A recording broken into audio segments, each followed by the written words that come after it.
Whitney Young football is on the air.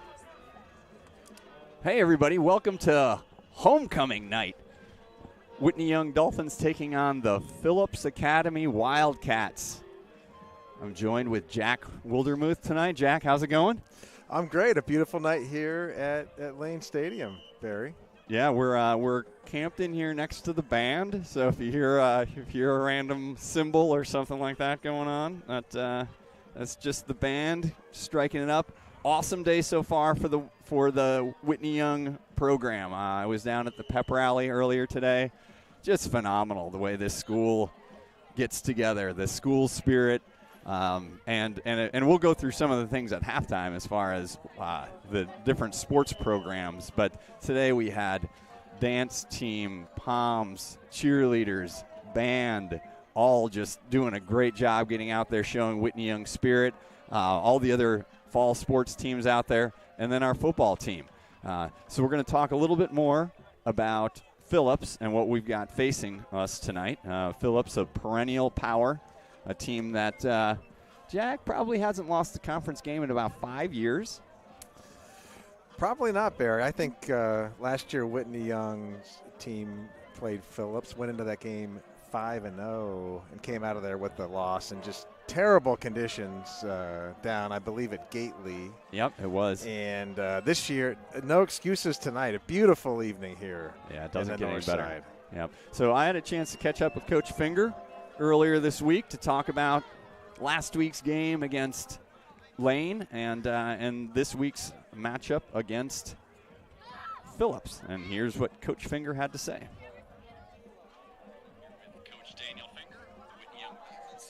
Coach, coming off a tough loss last week to Lane. From my seat in the stadium, just looked like there was a play or two, a bounce or two goes the other way, and we got a different outcome. What did it look like from the sideline? Definitely. We put together a cut-up Wednesday's practice, and we watched it just that extra last bit of effort. When you think somebody's made the tackle or you think the runner's been tackled and you just keep blocking or keep tackling, a couple of those plays here or there, and I think we're coming out on top. So that's been a point of emphasis, just being relentless in everything we do, not letting up, not relenting until we hear that echo of the whistle, until we know we've got the ball, until, whatever it is that's going to finish the play and moving forward. And if we take care of those things, I think we would have come out on top last week, and we will if we do those things moving forward. Very good. So this week, homecoming game, facing off against a tough Phillips team.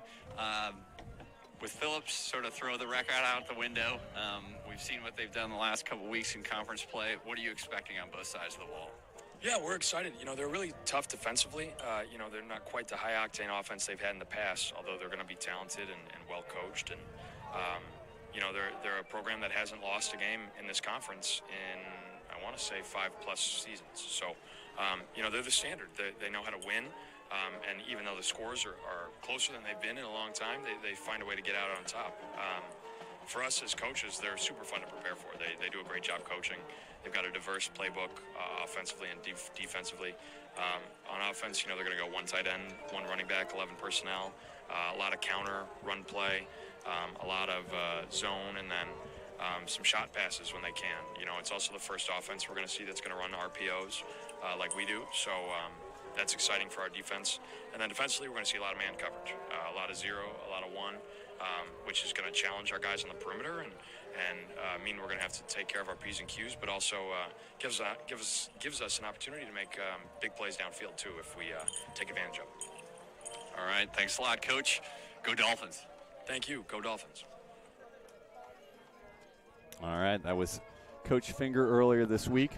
So he talked a lot about this, the Phillips offense, Phillips defense. So on the offensive side of the ball, we're going to see the coach's son, Joseph Winslow Jr. is the starting quarterback. Interesting story around Phillips in that, they have been a perennial power. Troy McAllister was the longtime coach at Phillips. And actually 2 years ago, he took on the head coaching job at Sandburg. And Sandburg, if you're familiar with Chicago area football, Sandburg plays in a monster conference. They play against Lincoln Way East and the rest of those schools down there. Lockport is in that conference. And so a huge challenge that Coach McAllister took on there. Actually a huge win for them last week. They Sandburg upset Lockport, which was the 8A champion last year at the state level. So Troy McAllister and Sandburg, a big win last week. But that got the head coaching job to Joe Winslow, who's carried on a very strong tradition here at Phillips. So one of the things Phillips does, and we've mentioned it a few times, they do not hesitate to take on the big guys at the beginning of the year. So a lot of times you talk about a Phillips record, and if I consult my notes here, I look at who they played. So first game of the year they played against Batavia. Batavia is a top 10 team. Second game of the year they played against Mount Carmel, best team in the state. Caravan. Third game of the year they played Morgan Park, which is 5-0 in the Simeon Morgan Park Kenwood side. Had a huge win last week over Kenwood. So really tough games. So they start out the year 0-3. It doesn't mean a single thing. It just means that they took on some massive programs, and now they're rolling into their second half of the year. Now, normally, they've played some games that had maybe some lopsided scores within our side of the conference. But against Westinghouse, they won 22-18. And then last week against Taft, they came out with an 18-15 win, with some true highlight plays down the stretch of that game. And I think one of the things that Coach Finger was emphasizing to the kids today, and he mentioned it in the pregame, is the ability to finish plays and go all the way. Big play in that Phillips-Taft game. Taft, I think it might have been, I don't recall the score, but it was late in the game, fourth quarter, and Taft had a screen pass that they connected on with their running back in the middle. Looked like the kid was going to go for an 80-yard touchdown. The D-end on the opposite side of the Phillips play chased him down all the way across the field, basically got some fingertips on his ankle at about the 10-yard line, tripped the kid up. Phillips defense then stops them. Taft has to kick a field goal, puts them up in the game. Next possession, 80-yard touchdown pass. Phillips, game winner, come out of there with an 18-15 win. So those are the kind of things as a program like this where Coach Finger said maybe not as much of the high-powered offense. I mean, if you look at, if you scan your MAC conference rosters, you'll see a bunch of guys from Phillips there. They produce 3 stars all the time that are going out, that are playing major college football. We're going to see some of that level of talent tonight, so don't let the previous scoreboards and the record of Phillips fool you. I think on the Whitney Young side, if you were tuned in or in attendance last week for our game versus Lane Tech, you saw a lot of good things that this program is putting together. A lot of things clicked last week, from moving the ball, from protecting for the quarterback. That young offensive line is really playing well. Going to have a big test tonight going against Phillips, but they've been playing well. And then against Lane, with that double wing attack, our defense, albeit undersized, really did a nice job of competing in that game as well. So I've got my first trivia question for you tonight, Jack, is what is the record right now of all of the teams who have defeated the Dolphins so far this year? The teams that have defeated the Dolphins. Yeah, so we're 1-4 right now, which we don't like at all. So we've lost 4 games. Of those 4 teams, what is their collective record? I know I'm going to cheat. I know Lane Tech is 5-0 after they beat us last week. Lane Tech is 5-0. And Clark, I believe, is 3-2. Clark is 3-2. Hope Academy, I don't know. They're playing next door. They are playing next door right now against DePaul Prep. They are currently ranked number 3 in the state in 1A, so that's a context clue for you. Sure. What do you think their record is? I'm going to go 5-0, Barry. 5-0. 5-0. You got that one. And then And then your other team in there is Simeon. Oh, sure. Undefeated? Yep. So Wow. if we add that up, I believe that comes to 18-2. That's 18-2. That is 18-2. I consulted the finance professional to my left. So the teams that Whitney Young has lost to this year have a collective record of 18-2. So I think a lot of the conversations that we have are, you're always looking at where this team was last year at this point of time and where they are this year. And I think one of the elements of that, I hate to make it sound like an excuse because it's more about facts, right? It's 18-2. Last year we rolled into homecoming at 5-0, or actually 4-0, and came out of that game at 5-0. And you were talking about the following week we played Phillips.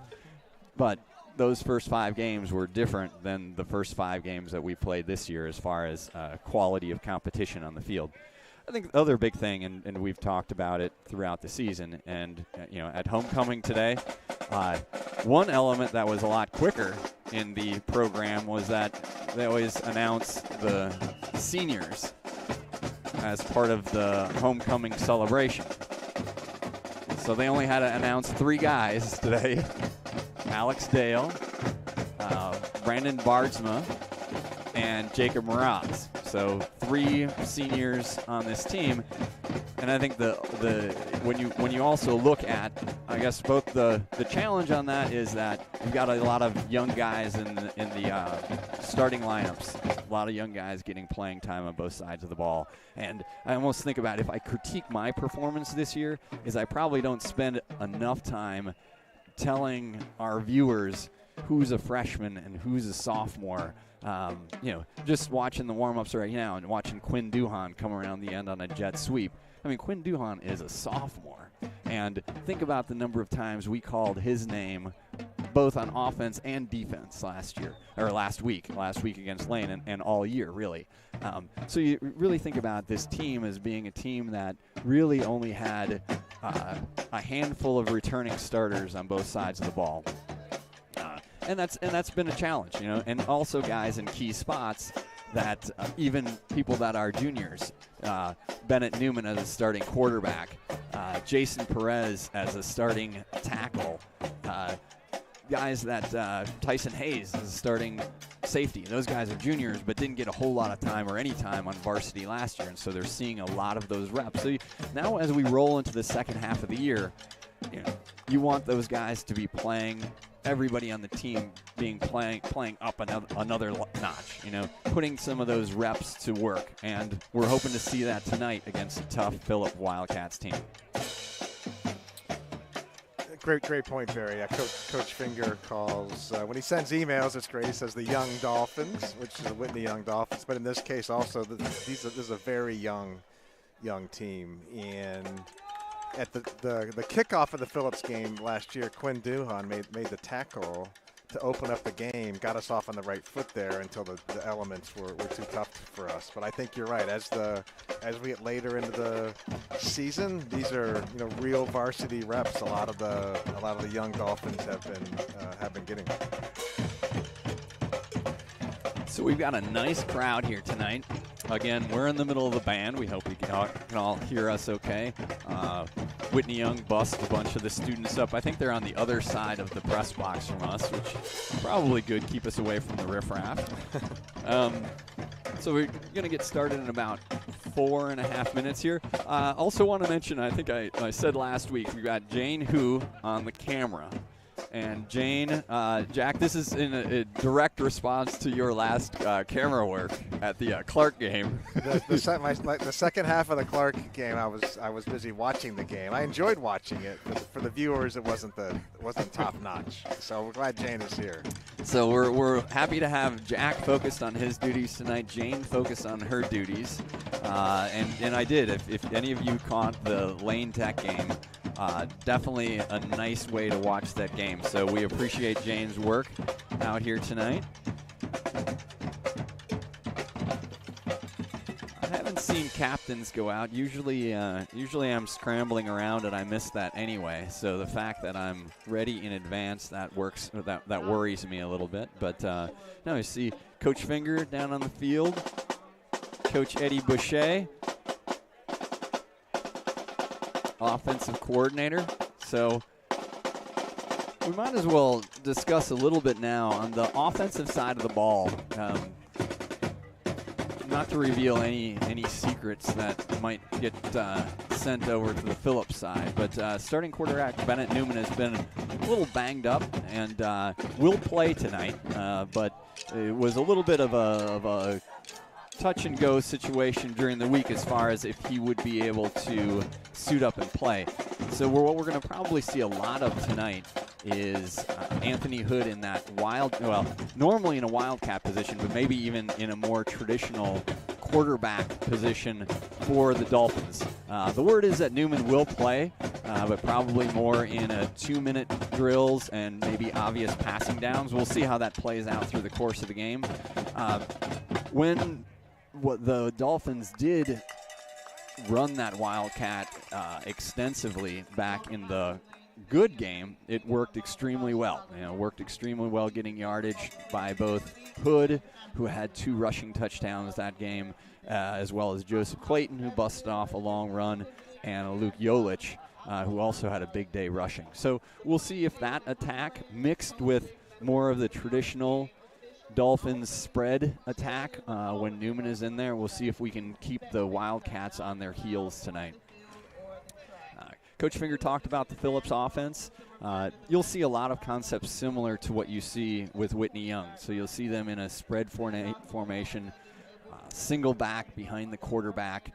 They look to have some power running, but then also spread the ball around. I mean, I think one of the things too on this Phillips, and I talked about the Dolphins, but I printed out the 2021 Chicago Sun-Times All-Public League team from last year's team. And if you go down that list and you look on the offensive side, quarterback Tyler Turner, Phillips, senior from last year. So Tyler Turner, who Coach Finger talked to me earlier this week and said, a 4-year starter at Phillips, one of the best quarterbacks he's seen in the Chicago Public League. So he graduated last year. Deshaun Hill was a running back last year for Phillips. Avante Savage was a wide receiver. Damian Thomas, offensive lineman. So on that all-first team, all-public league, you had 4 guys from Phillips that I believe are no longer with the program through graduation. On the defensive side, Antoine McAdams, Thomas Spalding, both on the D-line, and Jahan Walker in the defensive backfield, also seniors who graduated last year. So a little bit also of what we're seeing with the Wildcats is a younger team, a team that turned over a lot of skill positions and a lot of guys that are probably playing at the next level. Speaking of the next level, I do want to give some shout-outs throughout the course of the program. I think my daughter, Ellison Newman, who is at Miami University, a photographer for the football team there, she's become friends with Dee Pierce, who is a defensive back at Miami and is a Phillips Academy graduate. So I don't know if there's a side bet on this game right now for the Red Hawks, who start off their MACtion schedule against Buffalo tomorrow. Is that was that on the bingo card? The Miami Redhawks was not on the bingo card, Barry. Although I think we should add it going forward. We will not talk about last week and the Redhawks, if that's okay. You know what? It's fine. So Jack's alluding to the fact that what is on the bingo sheet is Northwestern University Wildcats, right? So that's on the bingo sheet. My affinity there. So I went up to that game last week at Ryan Field, which will be redone. $800 million stadium that they're going to rebuild right on site right there, which will be amazing. So if you have a chance, go check out some of those images online of what Northwestern is going to put together. But anyway, I was at the game as a Northwestern alum, as somebody who worked with the athletic department and the football team there. But I also, with my daughter Ellison, having this newfound love of Miami University and the Red Hawks, and some of the people through the program that she's gotten to know, that I've gotten to know a little bit too. I actually went into that game entirely neutral. It was wonderful. It was stress-free. All the people around me, all the people that I have season tickets with, were freaking out because Northwestern was losing to Miami, which I had seen them play Cincinnati the week before, and I knew they were a good team. So for me, it wasn't one of those, oh my God, we're losing to Miami. It was like, hey, that's a good team that you put on the field, and so that was fine. So anyway, I appreciate you being sensitive to my potential bad week after that Wildcats loss, but I'm actually okay with it. No, I think I agree. I think Miami will do very well in the MAC, and very excited about the new stadium up there in Evanston. All right. So it looks like the Dolphins won the toss, elected to defer to the second half, and will be kicking off. We're going to do our best with the roster for the Wildcats. We don't have everything that I would like to have on here, but I was able to meet with one of their coaches right before the game and kind of go through some things. So again, Joseph Winslow Jr. is the starting quarterback, so we'll see a lot of him. I believe they rotate 3 running backs. Number 11, Reginald Fox. Number 33, Davon Rainey. And number 14, I'm not sure I have his name for sure. And then we're going to see a bunch of guys flying around on the defensive side of the ball that, again, I'll do my best with. Jack, I know that we have a couple different versions of rosters up here. I'm not sure if any of them are 100% correct, so we'll just do our best. We'll give it a try. Give it the old Barry. College try. So Alex Dale going to tee it up. Again, Brandon Bardsma is out tonight, so Brandon's still trying to rehab back off of an ankle injury that he hurt in soccer. Alex scored a touchdown last year against Phillips, so hopefully he can bring some of that magic to the game tonight. All right. Here we go. The kick is away. That's a line drive kick. Touched it. Number 5 taking it off to the right-hand side. There's Quinn Duhan. Tripped him up. So I'm going to give Duhan credit on that tackle as well. And then there's a flag down on the play as well at the 25. So I think we're going to have a holding penalty against the Wildcats, which will back them up from the 25-yard line. So good way to start.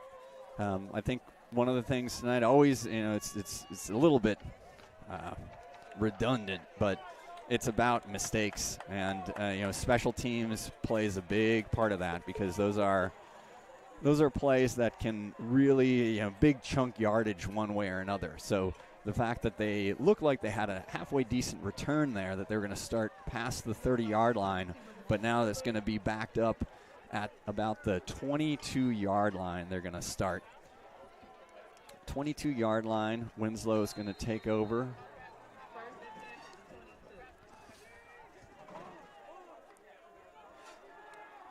So defensive line, Opadelli, and right away, Opadelli with the tackle, but I think the initial hit was made by Joseph Clayton. So Clayton and Alex Dale, your inside linebackers. Number 4, Tyson Hayes in that super back, strong safety position. Rico D'Alessandro, the freshman D-end starting. Again, Buster Cepeda, Baba Nefasimi Opadelli up the middle, and I think Barry Gordon, the other starting D-end. And we've got our freshman corners out here. So closest to us, number 10, that's Joseph Gray. Brian Pantoja on the top, and then Anthony Hood and Duhan. Balls on the ground right off the snap, and so that is going to be a dead ball. Great first 2 plays for the Dolphins defense. Last year's game got out of hand in the first quarter, so this is good to see. Hopefully we can hold them here on third. And we are allowed to root for the Dolphins during the broadcast. Is that correct, Barry? Oh, I mean, has it ever been a different way with me? Sometimes I look at the comments that that are in the live stream, and I think I get accused of being a pretty prodigious homer. So Winslow back to pass, looks to his right. He's got a receiver who is tackled and short of the first down. So I think that was Pantoja over there, probably Duhan as well. So that's going to force the Wildcats to punt here. 3 and out. Yep. Dwayne Williams is back to punt. Quinn Duhan is back deep for the Dolphins at the 35. So again, here's a big-time long snap to punter exchange here. Good snap. Oh! Tyson Hayes might have gotten a piece of that. He got a piece. Tyson Hayes out came of bounds at the flying 40. through there. Got a piece of that. Good job, Tyson.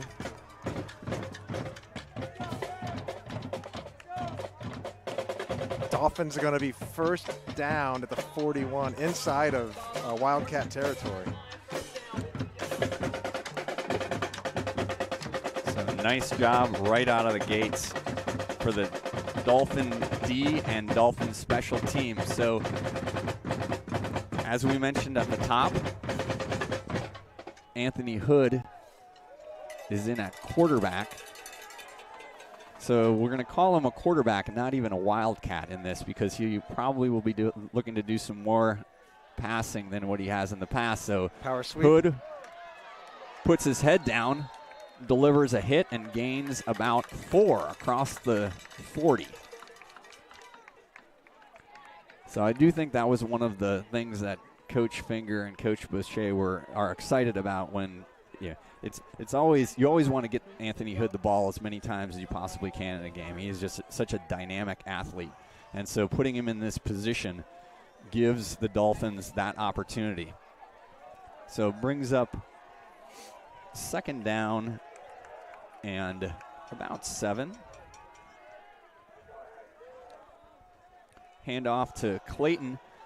Slips a little bit in the backfield, probably just back to the line of scrimmage. And I mentioned it before. Jason Perez had talked to me about how he thinks this turf is a little slippery. And, just the way this night is, a nice cool night, might have a little bit of just, what's the dew point? I think it's pretty high right now. It does seem kind of damp. I don't have any idea what the dew point is. Third down and 7. So Hood stays in the game at quarterback. We'll see if the offensive line can give him some time. Alex Dale in motion. Completes it to Dale. So Hood was under duress over on his left-hand side, rolled left, and was able to hit Alex Dale for a completion, minimal yardage. I think this is one of those things, we're in a position here. This is definitely 4-down territory.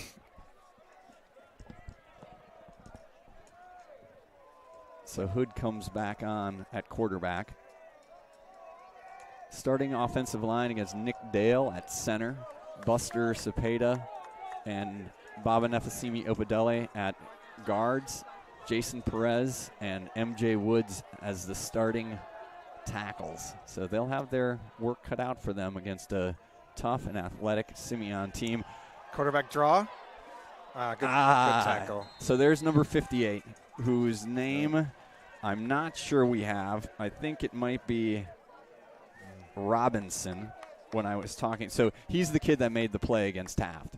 So you could see the activity that he has on the defensive line. Looked like maybe Hood was going to be able to get away with the stiff arm and find some daylight in a first down. But that's going to be a turnover on downs. Yeah, great play. It was a good play call. It was there. Just great defensive one-on-one tackle. So Phillips will start with the ball at the 37-yard line. Looking to pass. Quick hitter from Quinn Duhan. From Winslow nice to Achilles Dawson. That's at least what it says on the Max Prep roster, so that's what we're going to say. So Winslow, and they're running a little bit of a hurry up here, so plays just getting signaled in from the sideline, so there's a pickup of 2.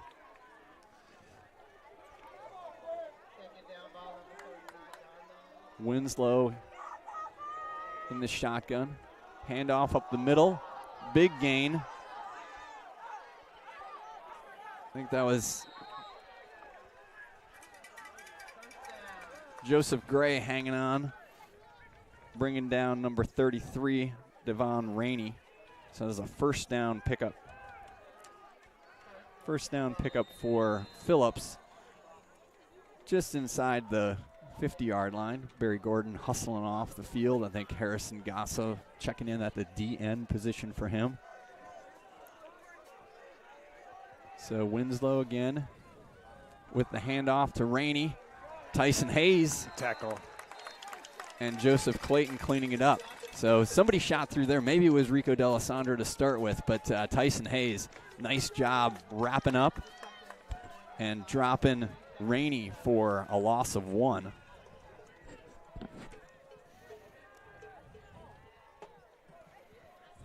So that brings up second down and 11 from the Wildcat 48. Winslow checking his receivers. He's got 2 to his right, 1 to the bottom. He looks off, hits an open receiver, number 7, who's going to take it to the house.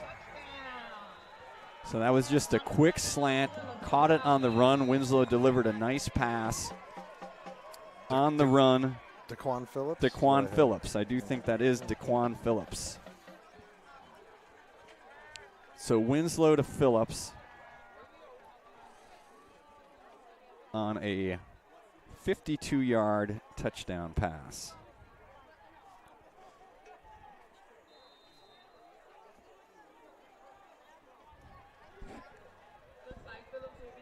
Williams on to blocked extra point.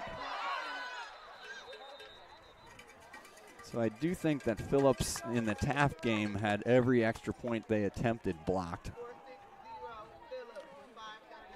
Well, I'm glad the Dolphins could continue that trend. Yep, so Winslow to Daquan Phillips. I think on that, just a quick hitter and got inside the Dolphin defensive back and was able to show off some speed getting into the end zone. A couple big plays, a 12-yard run on first down, drive just under 2 minutes. They started at their own 38 and a long touchdown to finish it. See, Jack, you can take all of that stuff. You can compile all that, and Jane's got the camera taken care of. This situation is outstanding. It really is. I like it. I think if we just had a Weber grill up here and maybe a kegerator. That sounds fantastic, Barry. It's a beautiful night here. Great turnout, homecoming from Whitney Young, right in the Dolphins band. Feels great. So now let's get the ball back and see if those potential promising plays can turn into first downs here. Looks like we have Brandon Dockett deep. So Dockett's got to get up to it. That's going to be trouble, and he's got to jump on it inside the 10-yard line. So the football is a cumbersome object. Sometimes takes some funny bounces, and on that one, skidded right by Dockett. Dockett, who has, in the JV world, has 2 kickoff returns for touchdowns. But that one got by him, so he did the right thing and just jumping on it. But it backs up the Dolphins in the shadow of their own goalpost. Yeah, tricky ball, came in really hot, took a funny bounce, so did the smart thing and got on the ball. So Hood on at quarterback. Clayton with the handoff. He runs into a wall of Wildcat defenders led by number 21. That could be Renard Willis right in the middle of that Wildcat line.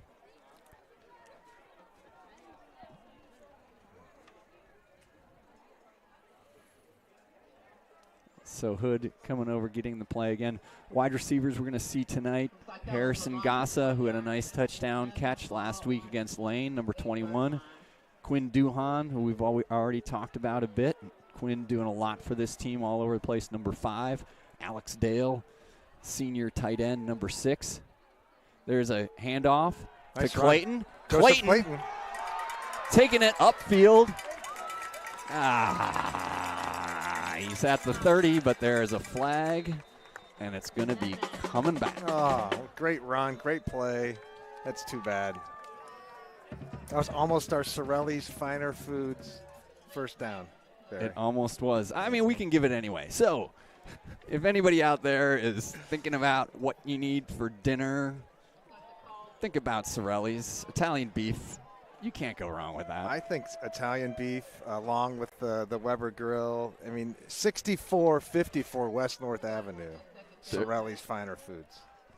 Excellent. Thank you, Jack. Where is that on the bingo card? Is that in the middle? That's right in there. And that's too bad. Great play, but so it's there. I mean, that run is there. Might not be this next play to go back to, but that run is there, which is great to see for Joseph Clayton. So the hold off of that left side of that offensive line brings us to a second down and about 14. Hood on the keeper. Little pass just behind Alex Dale. So, I mean, one of the things that is going to be open with Hood as an extremely mobile quarterback is when he starts moving like that, they're biting on run, and that's where Alex was open. Tough rollout. I mean, it was Anthony rolling to his left, so that throw is just slightly behind Alexander Dale, who couldn't roll it in. So that's going to bring up third and long, third and about 14. Be nice to get a little bit something here just so you're not punting out of your own end zone. So D'Alessandro as the receiver on the top side of your screen. Trips to the Anthony Hood's right. Duhan in motion. He keeps it up the middle. Picked up about 7 yards. Some breathing room. Yep, breathing room there, but it's going to bring out the punt team. Long snapper extraordinaire Ben Barrett on the field. Alex Dale back to punt. Snap right on the money. Dale gets a nice spiraling kick back to the 45. Duhan and Gray in pursuit, and I think ushered out of bounds eventually by Jason Perez with a mad cute tackle by Jason Perez. I'm not sure that that's still a thing. He once bet me I couldn't work in mad cute in a telecast.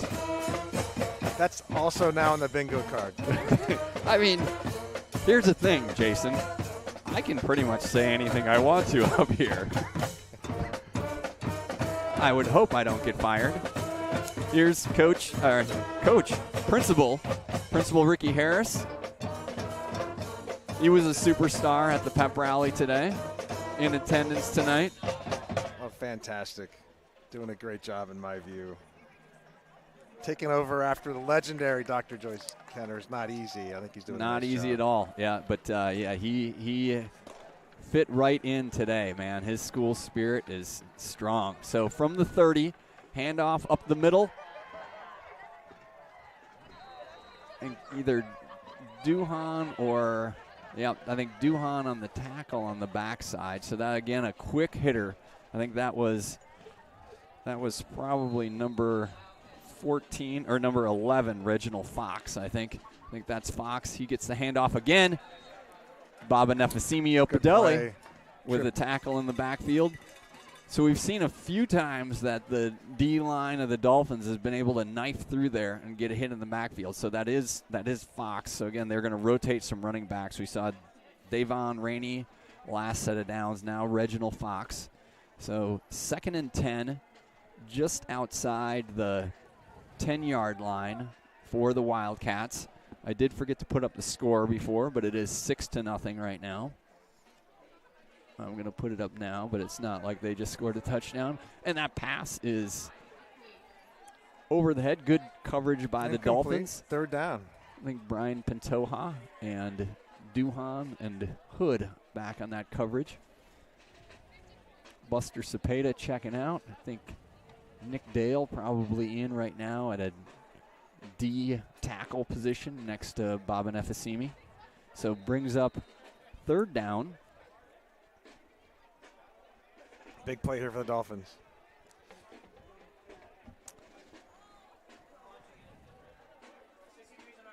Third down from the 12-yard line. Winslow, the quarterback, gets the snap. Pitches it to Fox. Nice job. Nice job on the defensive side. And I want to check that number. Not sure who that is. Oh, you know who that is? That's number 28, Maxwell Warner in the game. So freshman defensive back Maxwell Warner is in the game. Did a really nice job of maintaining his outside edge. Forced Rainey in where a few other of his Dolphin friends could clean up on the tackle. So this brings up a fourth down. Fourth down play. Winslow surveying the field. Gets the snap. Referee's whistle before the play happened, so I'm not sure if there was a timeout. Perhaps a timeout on the field.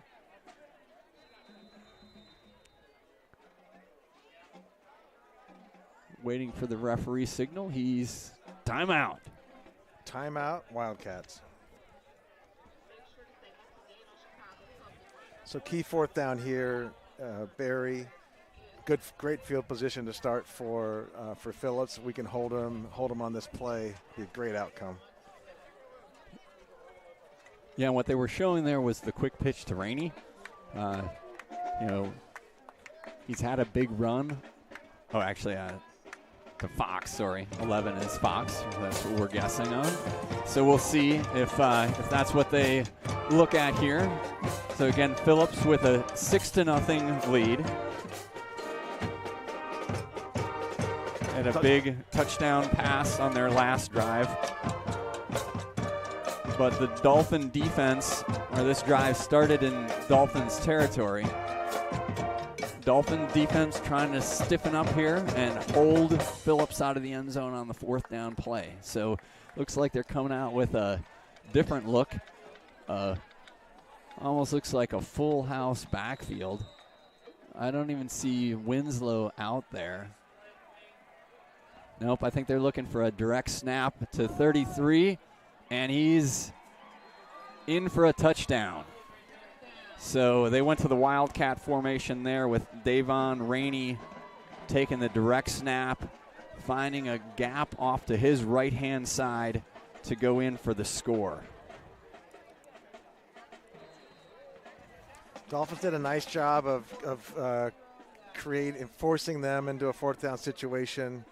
And kind of a power look. Looks like they're going for two here, Barry. Yeah, and the same thing. They go back to Rainey on the 2-point, and that is going to be good. So Rainey was just able to get over the line. So a touchdown and the 2-point conversion. So another quick drive. Took the ball with 3:36 remaining. Touchdown scored at 1:44. So just under 2 minutes on the touchdown drive by the Phillips. So again, we talk about some of the mistakes in those plays, and so that if you roll it back, that started with the kickoff return that the Dolphins weren't able to handle cleanly. And that backed them up to the 10. And then you had a big run by Joseph Clayton, holding penalty, pushes it back, and so had the Dolphins punting deep in their territory. So Phillips takes over in a position where their running attack could go after the Dolphins and put themselves on the board. So 1:44 left here in the first quarter. Here's the kick away.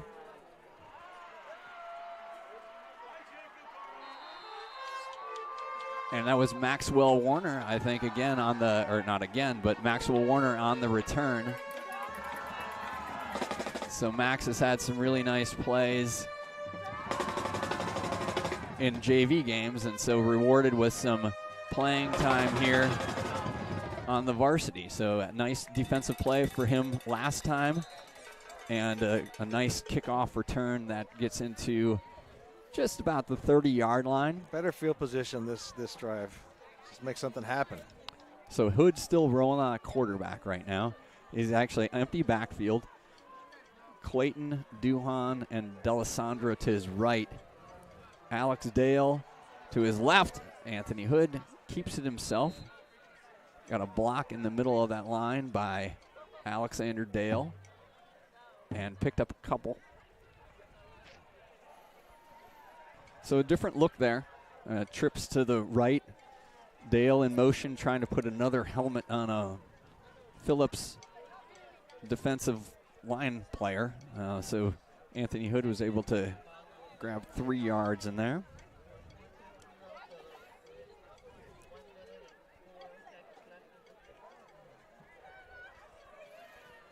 So 2nd down and 7. 3 receivers to the right. Hood with a quick pitch. Nice block. Oh, it's going to get him. Well, so it was going to get called for a block in the back. Alexander Dale was trying to get a shoulder in front of the D end. It was close. It was very close. I think Alex is too honest of a guy, because right away he turned and looked at the official. and so we're going to get called for that illegal block on the quick pitch to Clayton off to the side. So again, a penalty is going to back this up. And a couple penalties now, and the kickoff, which has us mired in Wildcat territory, Dolphin territory, sorry, right now. So that's going to bring up 2nd and about 20 yards. Clayton as the running back. He goes in motion. Hood, screen pass back across the middle to Alexander Dale. So one of their DNs, if he meant to or not, stayed home. I think he was staying home because he doesn't move very fast, but he was in a perfect position. Right place, right time. Break up the pass that was heading to Alexander Dale. So Dolphins trying to mix some things up, trying to do some misdirection. So that time with the flow of the play heading to the right for the Dolphins, trying to go back left to hit Dale on the screen pass. So that brings up 3rd and long, 3rd and 20 for the Dolphins. Just about to the end of the first quarter here, 26 seconds left in the first quarter. Hood at quarterback. Hood rolling to his left. Getting the corner. He just slipped. Yeah, again, dew point. A high dew point here at Lane Stadium. I think that's going to wrap up the first quarter for us. So end of first quarter. Phillips ahead right now, 14-0. Again, a 52-yard pass from Winslow to Phillips to open the scoring, and then Rainey with a short run on a Wildcat plus the 2-point has Phillips up 14-0 here at the end of the first period.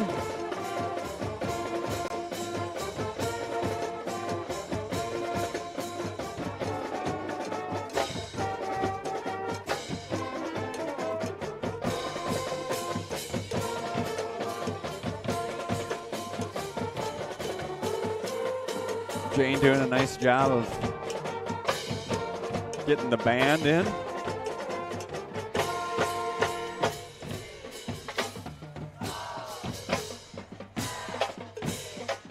Dolphin band providing some great spirit here. It looks like close to a sellout here on the home side here, Barry. Yeah, and I'm glad that Jane is getting that, because if you look across the way to the Phillips fans, not a whole lot of people that way. But yeah, on the Dolphin side, if you look, you can see on the other side of the press box, we're blocked from it. But looks like You've got fans in the seats all the way down to about the 10-yard line. So great turnout by the student section. And we mentioned just lots of great student school spirit. Good to be a Dolphin. Good to be a Dolphin. Maybe not down 14-0 after the first quarter, but maybe better things coming our way. Ben Barrett on for the long snap to Alexander Dale. Alexander from his own 3 gets a quick kick away. Barrett was down right away on the defensive side. I think Phillips' runner is going to slip down, but I also think that there's a flag that's sitting on the field at about the 34-yard line. Coming back. So that's why I didn't get that excited about things, because I saw the laundry on the field. Actually, I think there are 2 flags down. I think there was one at the 40 and one at the 34. So this is gonna help out the Dolphin cause. So holding on Phillips.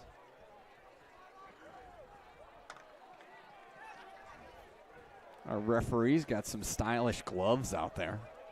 I noticed that before. Makes it a little bit easier for us up here in the booth to be able to see those calls. So Phillips back on the field here. They're going to take over in Dolphin territory. So taking over at the Dolphin 43-yard line. Winslow back to pass. Heaves it up. Good defense. Great coverage. Excellent coverage, Maxwell Warner. So Max Warner, freshman. We're just checking in a bunch of freshmen at that at those cornerback positions. So 28, am I reading that right? Yeah. Okay. And I only had that because Bennett had texted me the number change. I think he might be in the program as 24, but he switched to 28. So that's Maxwell Warner making a really nice play. Stayed in phase with the wide receiver, was able to get his head around and knock that pass away. So that brings up 2nd down and 10. Great play.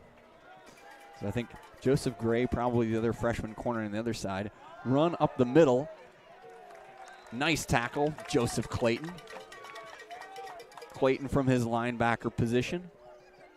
Bringing down the Wildcats running back after a 3-yard gain. So you'll hear us call Clayton's name a lot, Dale's name a lot as those linebackers. That means that the D-line is doing their job and soaking up some of those tackles from the big Phillips offensive line. Because we don't really have the roster, usually I like to roll through the heights and weights of those guys. I think it's fair to say that that there's a digit 3 in the front of maybe everybody on that line. Rico D'Alessandro getting a little bit of pressure. Pass completed. Tyson Hayes wasn't able to wrap up the receiver. I think that's number 7, Daquan Phillips, who caught the touchdown pass. And Daquan was able to get away for a 1st down just across the 30-yard line. So big 3rd down pickup for Phillips.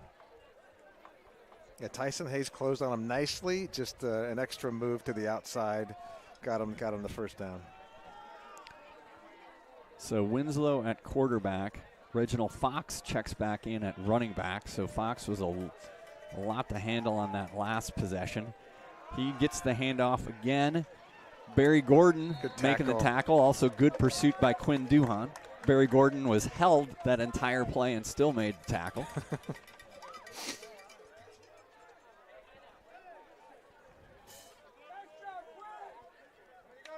So D-line of Nick Dale, Baba Nefasimi Opadele, Rico D'Alessandro, and now Harrison Gassa at the DN position. Talked about Maxwell Warner and Joseph Gray, the other freshman corner, close to us. Class of 2026, well represented on the field. Yep. Motion for Phillips. A flag on the play. I think we might have False start. Okay. And I've been saying Joseph Gray, it actually might be Brian Pantoja, I'll try to, might have to bust out the binoculars. The 16 and 10, it's tough to tell the difference. So that, I don't know. They've both played. They both played well. So we'll try to get some visualization on them. So pass to number 5, Anthony Hood out there. He gets blocked in the back, but Tyson Hayes was able to make the tackle. Mark Duhan off to my left-hand side saw the same thing I did and mentioned to the referees that they might want to call those things both ways. But as Principal Harris told us today, and Daniel Finger reminded us as well, that we will just cheer on our team and we won't necessarily criticize the officials. I'm not sure I can hold myself to that, though. 3rd and 10 at the 28. Winslow, quarterback for the Wildcats, gets the snap, has good protection, although flush nice now. Sack. Harrison and Gassa and Nick Dale were through on that pressure. Great job. So I said he had protection, but actually that was breaking down pretty quickly.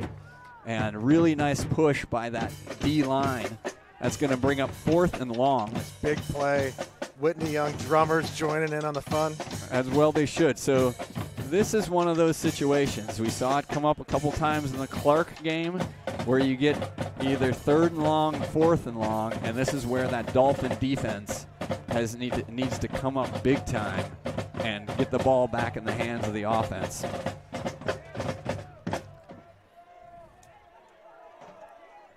So I do think there are going to be some opportunities.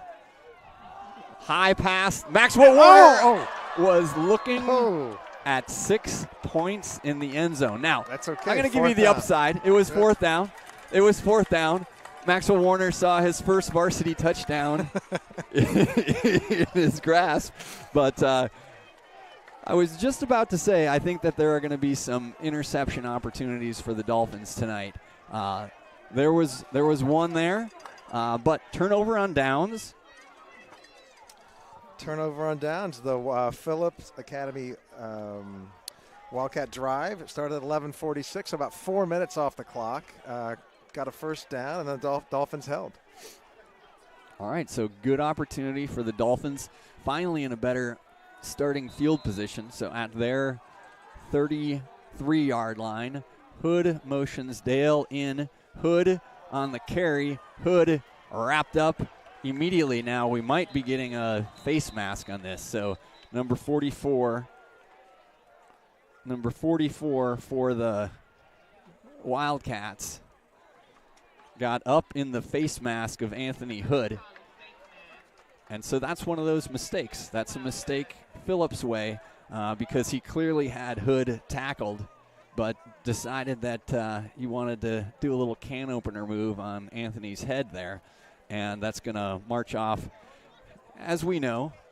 Oh, although it was, so IHSA rules, Scott Clayton and I were talking about this. I guess maybe that something still exists where it used to in the NFL, where if it's an inadvertent face mask, it's 5 yards, but that was an unsportsmanlike call. So maybe, and it marches off 15 yards. 15 yards. So puts the Dolphins at their 48-yard line. Hood at quarterback. Duhan, Alex Dale, Gassa to his left. Clayton in motion to his left. Hood looking. Hood hitting. Duhan, who gets outside for a first down in Wildcat territory. First down, Dolphins. A big hit by a Wildcat there. Quinn Duhan popped right back up. Yep. And great job by Anthony Hood because that was probably his 3rd or 4th read on that play. So Anthony looked. And Anthony, I mean, we all know is a all-city wide receiver playing quarterback today because of an injury to Bennett Newman, who we may or may not see later in this game. But Anthony's got him on a good drive right now. Showed how that multi-talent running, passing ability can put some pressure on the Wildcats. Hand off to Clayton. Up the middle.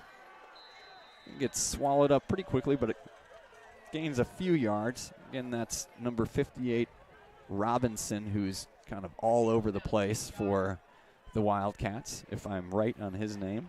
I certainly hope I am. I do think I am. Senior, 6'3", 265 pounds. That looks about right from here. Looks right. About the same size. Doing the size is right. Doing the eyeball test from up here in the press box. Outside of the press box. They don't allow us in the press box. That's for real professionals. All right. So 2nd down and about 8. Hood in an empty backfield. Duhan, Dale, Gassa to his left. Duhan in motion. Anthony fakes the flip and runs out of bounds inside the 35. So picked up a couple there.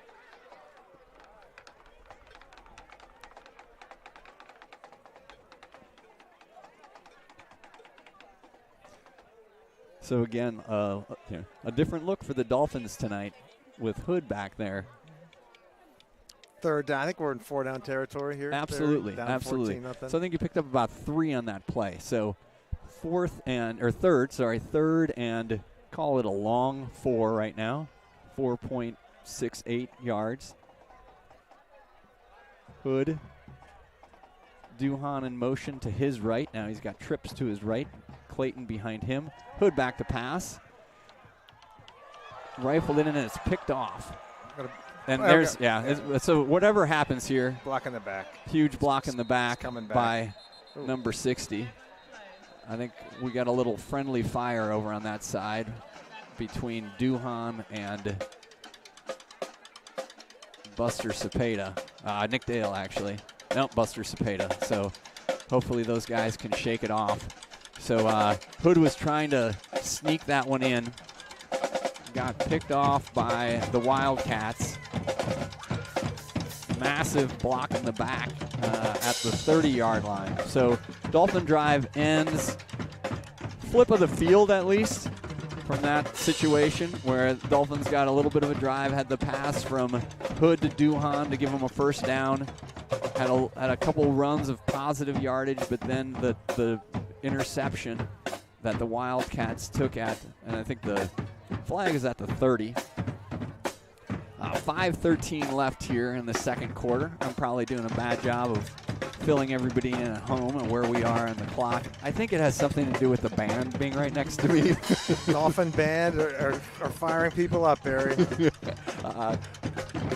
So that drive was just over 2.5 minutes. As you mentioned, flip the field, which is not the worst outcome. Started at our own 33, and now the Wildcats have it at the 20. Okay, so it is Pantoja now that I can see the back of him. There's Rainey back in at running back. Ball is on the ground. I think they're calling it down.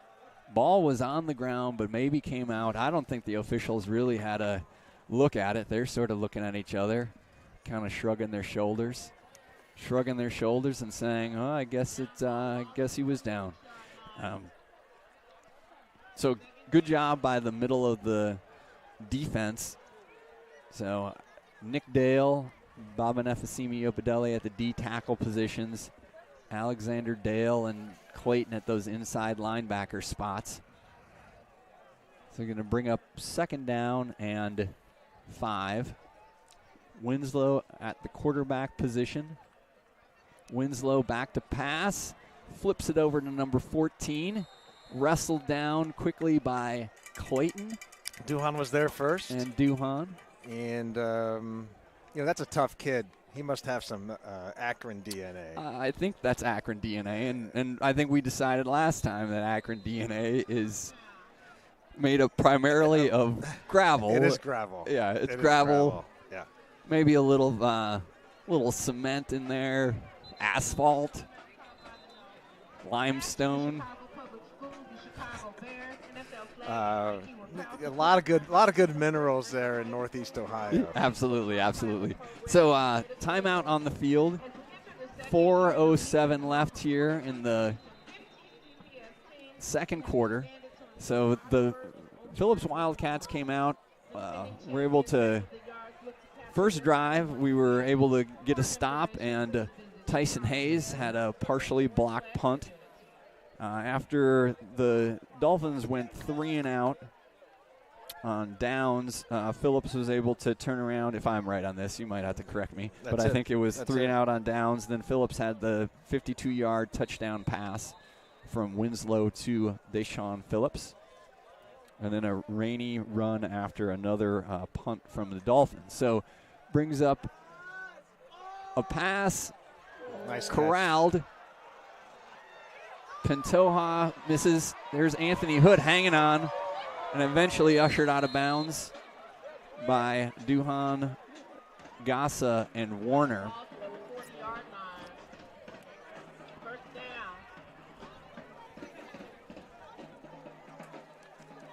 Number 1. Yeah, number 1 is Ryan McDonald. That was one I was able to actually pick up, and that's on roster number 2. Yeah, great catch. Yeah, it was nice delivery from Winslow to McDonald. Brings it inside Dolphin territory at the 39-yard line. Winslow with the handoff to Fox. Nice tackle over on the side by Joseph Clayton.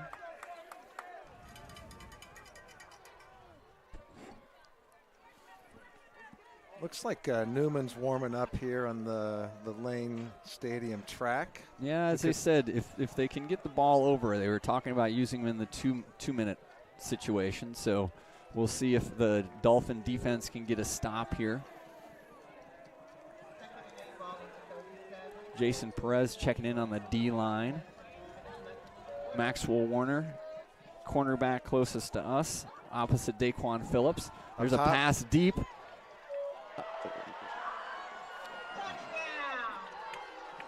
So that was Ryan McDonald with the touchdown pass. I think the Dolphin defense is checking in on our defensive back there. I mean, it was something where he had good coverage, and I think when he looked up for the ball, he just didn't quite track it. So great coverage initially. A ball that then got over his shoulder to Ryan McDonald for the long touchdown pass. So that's again for Winslow, another long pitch and catch. Winslow to McDonald. They have since given up on their extra point. It looks like they're kind of running the Chicago Bears T formation or something. Okay, so 2-point conversion is good for Davon Rainey. So we get a touchdown pass, and then the 2-point conversion puts the Wildcats up 22-0 with 2:38 left in the first half. So 2.5-minute drive, took it from their own 20, couple big plays, capped off by the touchdown.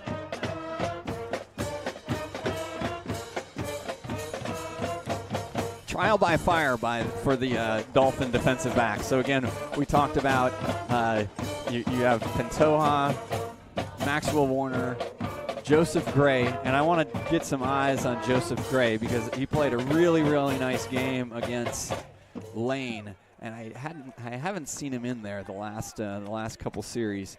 Also, if you look back to the beginning of the year, Nasir Rankin was a starting freshman. Nasir on the sidelines. Hopefully we see him back later this season, definitely next season, another freshman. So a lot of freshman D-backs. There's a short kick. Dolphins got to jump on it. Dockett, I believe. I think it's still to pick that up. Bouncing around in there. Hopefully the Dolphins came up with it. So second kickoff that the Dolphins have had a difficult time pulling in. So white hat, that's what Tony McHale always refers to as the head referee. White hat signals first down. First down for the Dolphins. And 11 sophomore Brendan Dockett was able to hustle in and get that. All right, so Newman does check in at quarterback. 2 minutes and 30 seconds left. So you got Hood back to his traditional wide receiver position and Duhan to the right. To the left, Gassa and Alexander Dale. And Clayton in the backfield next to Newman. Newman takes a snap, surveys the field, gets it out to Alexander Dale. Play. Alexander Dale still on his feet across the 45-yard line.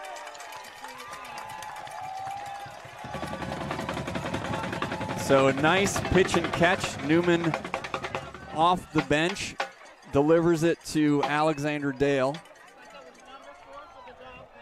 I'm getting a good fist bump there from kept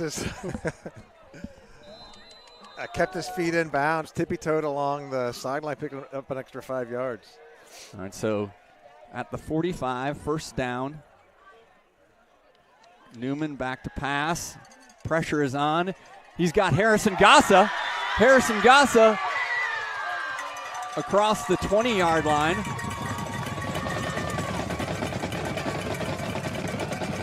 I hope he's okay. He went down awkwardly on that a bit, but great play. So they saw some opportunities on the left-hand side of the Wildcat defense. So first a completion from Newman to Alexander Dale, now a completion to Harrison Gossa, which you're right. So Harrison is going to get checked out over on the sideline by the trainers. Harrison did a nice job corralling that ball. I know.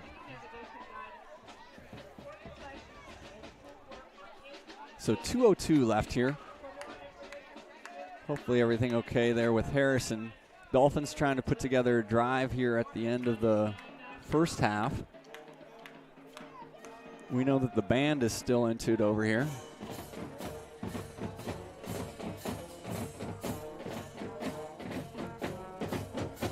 Yeah, nice. The 2-minute offense with Newman. 2 big plays to really reinvigorate or sort of invigorate the Dolphins offense. Yeah, and I was looking at the pass to Gossa. I think that Newman probably took a lick at the end of that play because he had to hang in the pocket as that play developed. He did. I think it was a potentially late hit, but 1.5 steps maybe. All right, so Coach Finger, Sam the trainer down there, looking at Harrison.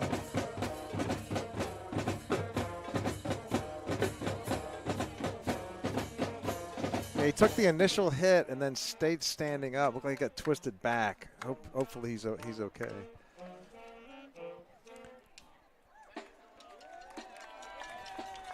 So he is. I was gonna say he's up. He's sitting up. So got a little hand from the crowd here.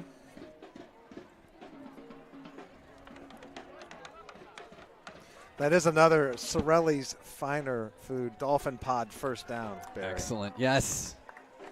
6454 West North Avenue. And online at sorellisfinerfood.com, where again you can order in-town catering as well as out-of-town Italian beef packages. You can order 12, 24. I'm sure they'd send you 48 if you're having a big party. So back in action. Newman at quarterback, Clayton behind him. Snap to Newman. He's got time. He looks deep. He's got Hood. Just broken up. Nice defensive play by the number 23.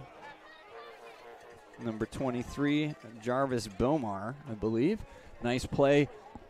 Newman was looking for Hood in the corner of the end zone. So that brings up second down, 1:55 left here.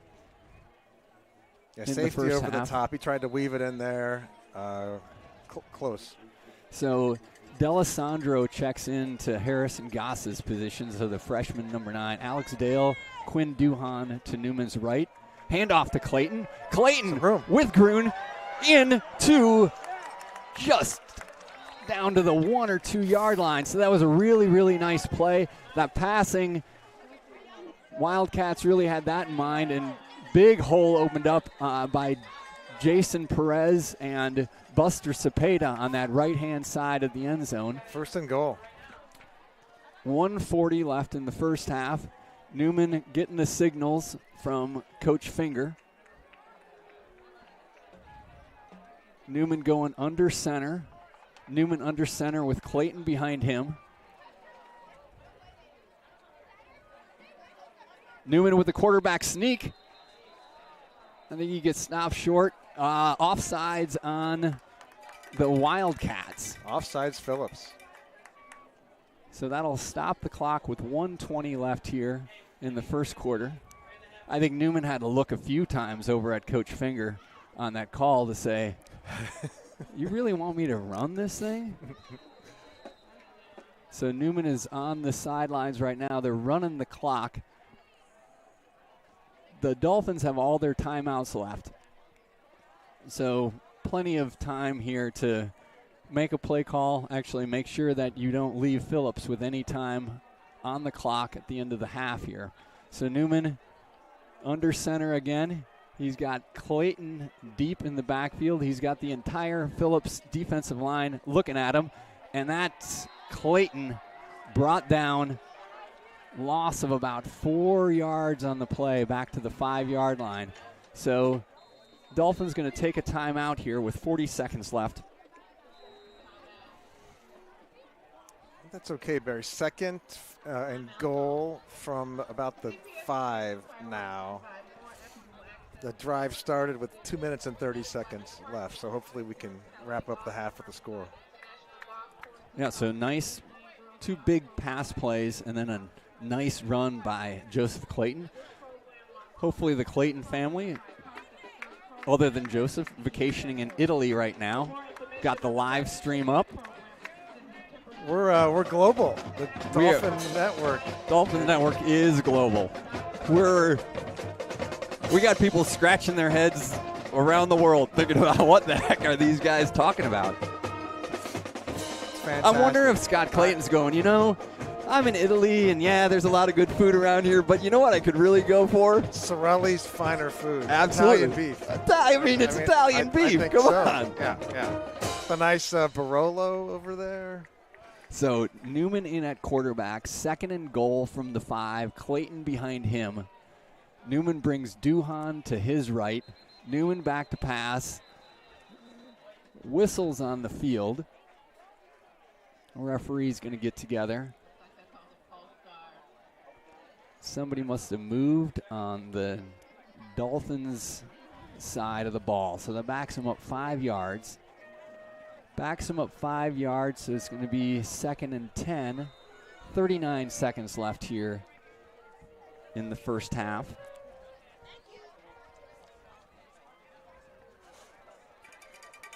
Newman collects the play from Coach Finger and Coach Boucher on the sidelines.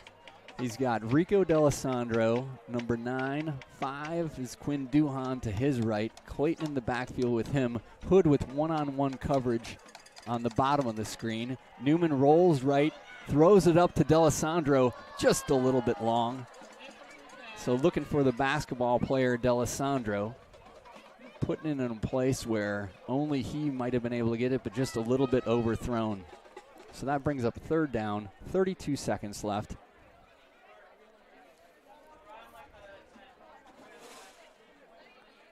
So the Clayton run took it to about the 1, but then we lost 4 yards on a run play and another 5 on a false start. So brings up 3rd and goal from the 10-yard line. Hood, Duhan to the left, Clayton behind Newman in the backfield, Alex Dale, D'Alessandro to Newman's right. Newman checking over the defense. Got a lot of man coverage around. He's looking. He just behind. Yeah, and a flag that should have come out. So that was Anthony Hood coming over unprotected and got cheap shotted by the Phillips defensive back. Big time. So Anthony's down right now. That was our top priority. That is why CPS invested in providing portable AEDs to all of our district managers to be used for away competition and games in addition to the already existing stadium crew-based AED units. So trying to get Hood on a drag route across the end zone. For more information on the Zoll portable AED unit, Hood's sitting up, helmet's off. Coach Finger and Trainer Sam, we're going to check in on him. Flag down on the play. So I would guess that that's going to be a 1st down for the Dolphins. Hopefully everything is okay with Anthony. Anthony is about as tough as they come. I'm not even going to qualify that. Anthony is as tough as they come. So Anthony back on his feet. Fans give him a good hand. Checking in. He's putting his helmet back on.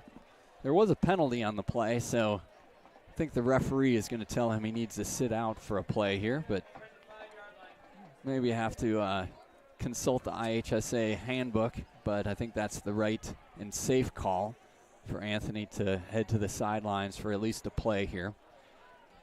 Yeah, we don't need any Tua situations here with the Dolphins. So not sure how these penalties all work out. So it's third down? That's what the yardage stick says third down. Ball's at the 5. I'm not sure if that third down is correct. We'll take it for what it is right now. So Newman at quarterback. Newman rolls to his left. He's got Quinn Duhan. Touchdown! Touchdown Dolphins. Great catch by Duhan. Newman rolling to his left. Beautiful. Got Duhan on the side of the end zone. Duhan made a catch like that last week against Lane as well, where he was backpedaling and was able to put it down. So great drive orchestrated by the Dolphins here at the end of the first half. Solomon Bradley in to attempt the extra point. Ben Barrett, long snap down to Newman, and Bradley able to hammer it home. All right.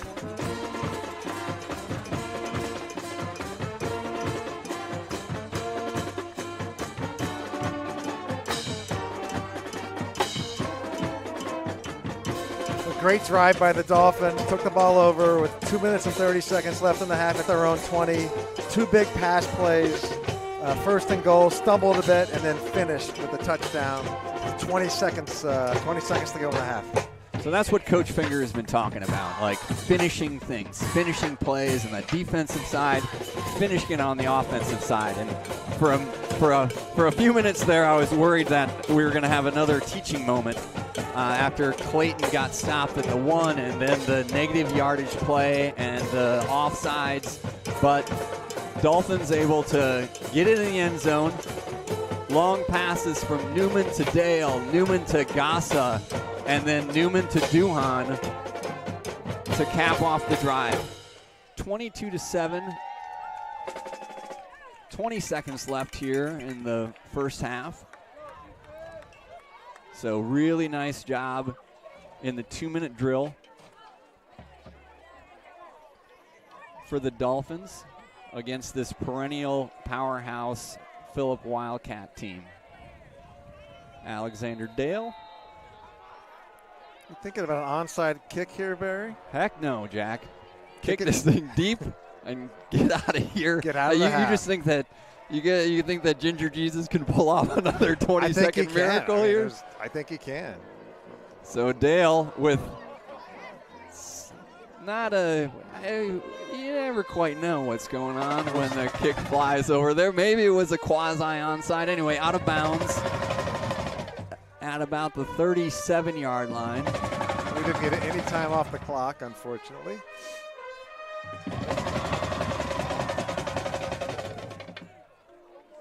Although, does it run unless someone touches it? Somebody would have to touch it. Okay, my fault. Sorry, Dolphin fans. Should understand the rules better. You're fine.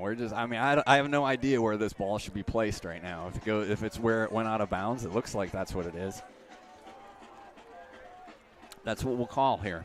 So, D-backs right now. So, huge, great news right now. Anthony Hood in the game, number 3 at the safety position. Tyson Hayes over here playing more traditional safety on a wide receiver. Maxwell Warner, Brian Pantoja on the top. Quinn Duhan as a deep safety. That handoff gets Joseph Clayton. Good hit by Joseph. Bringing down the Wildcat running back, Reginald Fox. So I think that the Wildcats are fine to go into the locker room, up 22-7 here after that Joseph Clayton tackle.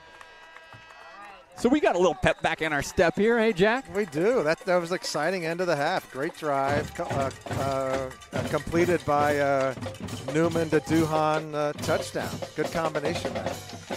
All right. I was certainly hoping that maybe the Whitney Young band, who I absolutely love to death, that had like a on-field performance, but I think they're just going to be right next to us playing the entire time. So, Jack, I've got a whole bunch of material here. So just sit back and enjoy. I loved it 2 games ago, Barry. So let's let me walk you through a little world of Dolphin athletics. And I think Jane, while we're going to be able to catch some palm routines, probably some of the things we saw at the pep rally today. But let's talk about Dolphin sports. Let's start out with the Dolphin girls golf team. The Golfin' Dolphins. You know what they did at the pep rally today? I do not know. I do not know. They handed out some hardware. Nice. They handed out a city championship hardware to the Golfin' Dolphins. So Whitney Young girls golf won the city championship. 4 golfers qualified for sectionals. I'm bearing the lead here because Malene Hoshino took first place, 2 under par, 33, her second straight city championship. 2 in a row. Yeah. So Golfin' Dolphins. If we stay on the links, can we stay on the links for a second, Jack? Let's stay on the links. I've never shot a 33, Barry. I don't know about you. I've shot a 33, but then I had to finish the other 5 holes. So on the boys' golf side, Henry Ryland. Hey, how about a 1 under 71 for Henry Ryland at the city championships? City champion. City champion. City Boys champion, golf, boys girls and golf. girls golf. So Henry Ryland, team placed 3rd overall and is heading on to regionals. Girls flag football. Girls flag football Dolphins. Yep. So 7-1 right now. Heading to the playoffs in, I think, another week or so. I happened to stop by Michelle Obama Athletic Complex on, I think it was Thursday night, maybe Wednesday night. Wednesday night, game was going on. Dolphins were losing 13-10. 13-10. I pulled in about at the same time that Sonali Angus pulled in because I believe Sonali was playing a tennis match that night.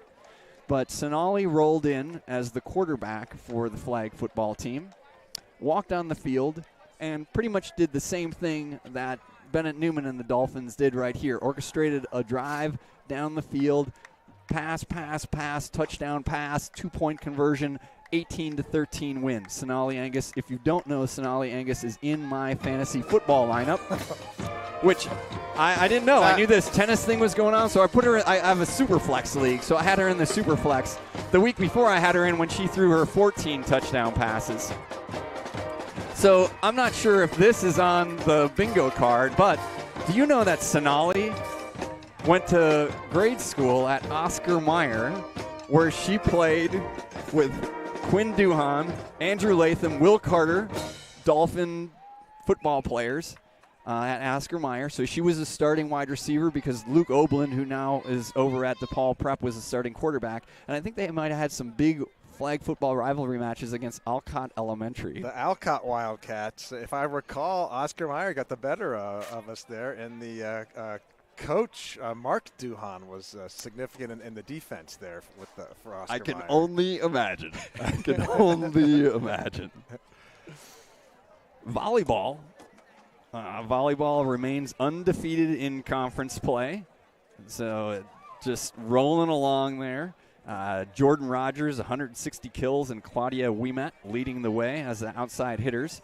And I asked a few people, but I'm not sure. Ava Shabes or Shabas? Ava Shabas leads the team in aces and among the leaders in digs and blocks, and she passed the 1,500 assist level earlier this week. So she's headed to Colgate. Assists. Yep, she's headed to Colgate next year to play volleyball there. So volleyball 5-1 in the JV 5-1 in the CPS Super Conference. Last week they won their pool at the Libertyville Invitational. Going to switch over to boys soccer. So boys soccer, I always get a report from Jason Hockman, Dolphin correspondent. So here we go. Young soccer had a busy week with a non-conference tilt at Evanston, and their last 2 conference games against Taft for senior night and Northside Prep. Young had been oh so close against the Suburban Powers. We talked about that earlier this year. So 2 1-goal losses to Morton and New Trier and a tie at Loyola. And those schools are monsters, right? Powerhouses. Great programs. So the Dolphin boys soccer, they were able to end that on Saturday when Simon Scoden and Reese Krushkel scored first half goals on their way to a 2-1 win over Evanston. Whitney Young debuted in the Chicagoland Top 25 this week at 21, so the only CPS school that was ranked. So we had our conference title up for grabs on Monday night against Taft. Huge crowd was there. I stopped by as well, led by Principal Harris, as we see him here tonight. Nice to see him out and about. Young got on the board with 20 minutes left in the game. Cole Hockman led a counter and laid off a perfect pass to sophomore Sam Henley for the goal. The lead held until 33 seconds when a questionable penalty was called in the Whitney Young penalty box, giving Taft a penalty kick, which they converted. And I actually heard about that from a bunch of people. It was akin to the pass interference call against Clark. So I'm sure that the Dolphin soccer fans can go through the same stages of grief that I've been going through, that you've all joined me on as I've complained about it for the last 3 weeks. But what that ended up with was a tie, and it cost, because of a goal differential, cost the Whitney Young Dolphins the conference championship. So Young finished off the conference slate against Northside on Wednesday. Cole Hockman converted a set piece on the lone goal and his team-leading 6th of the season. So that put Young at 4-0-1 and tied with Taft. And as I explained, Taft won the conference because of a point differential, goal differential. That's a tough call. I think to call a penalty kick in soccer is quite equivalent to that 4th and 15 or so pass interference call. It has to be really egregious to make that call. Yeah. So I might almost be over that. I'm going to be over that next week, I'm going to say. Next year. Yeah, exactly. So Young opens CPL soccer playoffs on Monday at home against Kennedy. Come on out to Michelle Obama Athletic Complex for that and support your soccer Dolphins. JV Dolphins. So, Jack, were you at the game this week? I know you had a lot of stuff going on. I was there. It was an exciting game against Lincoln Park Lions. Yep, Lincoln Park Lions. Tuesday afternoon. Yep, Dolphins with a 13-0 win. So, other than their first game of the year when they lost to Hope, other than that, the Dolphins have been perfect on the year. So, I got a write-up from Coach O.D., Coach O'Donnell. So he said the defense put up a goose egg and was able to hold Lincoln Park's offense to their side of the field for most of the game. Some highlights include an interception by Will the Thrill DeMille on Lincoln Park's goal line. Damian Mendez had a big sack on 3rd down from the linebacker position. And Max Warner, who we're seeing tonight have a big game, had a big game at field corner where he recovered a second-half fumble and made a few amazing closing space tackles on the Lincoln Park quarterback in the open field. Offensively, the Dolphins were able to drive the ball into Lincoln Park's territory the first 4 drives, but could not come away with a score. Rico D'Alessandro, who we've seen on the field tonight as a D end and wide receiver. On the JV side, he plays quarterback in the first half. You can play 6 quarters in the week, so he plays 2 quarters at JV quarterback. Picked up a bunch of runs, and he's making some nice reads on the passing side. He, along with Max Warner, had a few runs that ended up just short of the goal line. Coach O.D. wanted to shout out to the offensive line. Chase Green at left tackle. Ben Barrett, long snapper extraordinary on varsity, but the left guard on JV. Typhoon McElwain at center. Ryan Peruccini at left guard, and Adrian Del Villar at right tackle. He said the last 3 are freshmen and all have made progress and will get stronger in the offseason to be ready for varsity in the near future. So when D'Alessandro checks out at quarterback, Von Conrad checks in the second half. He has improved immensely with his legs and arm. He is learning how to read and throw the shorter routes and is able to scramble successfully if his first read is not there. So with 5.5 minutes to go, and I think it was a 0-0 game at that point, we got the ball at our own 30. Aaron Champion had a few big chunk runs on 3rd down to help move the ball. Vaughn threw a 10-yard deep out to Brandon Dockett on a spring out. The drive ended with an inside zone run from Aaron Champion to the end zone. The line definitely blocked better as the game progressed. And then to put icing on the cake, Lorenzo Rivas took a strip sack fumble to the house for a touchdown as time expired. It was exciting game. 0-0 deep into the fourth quarter, and Von Conrad looked like a younger version of Bennett Newman out there. Led the Dolphins down the field. All right, very good. JV ends their season with a game against Clark this upcoming Tuesday. Wanted to make a alumni football update. I'm not sure if you saw this on social media, but we got Sam Wyatt, who was a linebacker and tight end for the Dolphins last year, is out at Pomona College now, and they took on Whittier, where Malik Amos is playing. So we had Dolphin versus Dolphin in Cali, California. Right? I did not know that. That's crazy. Yeah. So, and again, those guys are playing at the next level. Tommy Basario is at Wayne State. Neil Rocky is at Maine playing. We also have Pat McHale, last year's extraordinaire quarterback, safety, not playing but working for the athletic department and the football program down at Indiana. What did interest me when I was looking at Pomona College and Whittier College, so Sam plays at Pomona. My second trivia question of the night for you, Jack. Do you know the mascot of Pomona College? Wow, I'm really good at mascots. I do not. I am not good at the at those schools because it's 4 schools in 1 school. All right. Well, let me get to okay. So it is the Pomona College Sage Hens. Sage Hens. Oh, the Sage Hens. Do you want to know what a Sage Hen is? It sounds like something that Sam Wyatt would cook on a grill. It does. So the Sage Hen is, and I got a lot of this information from their website, right?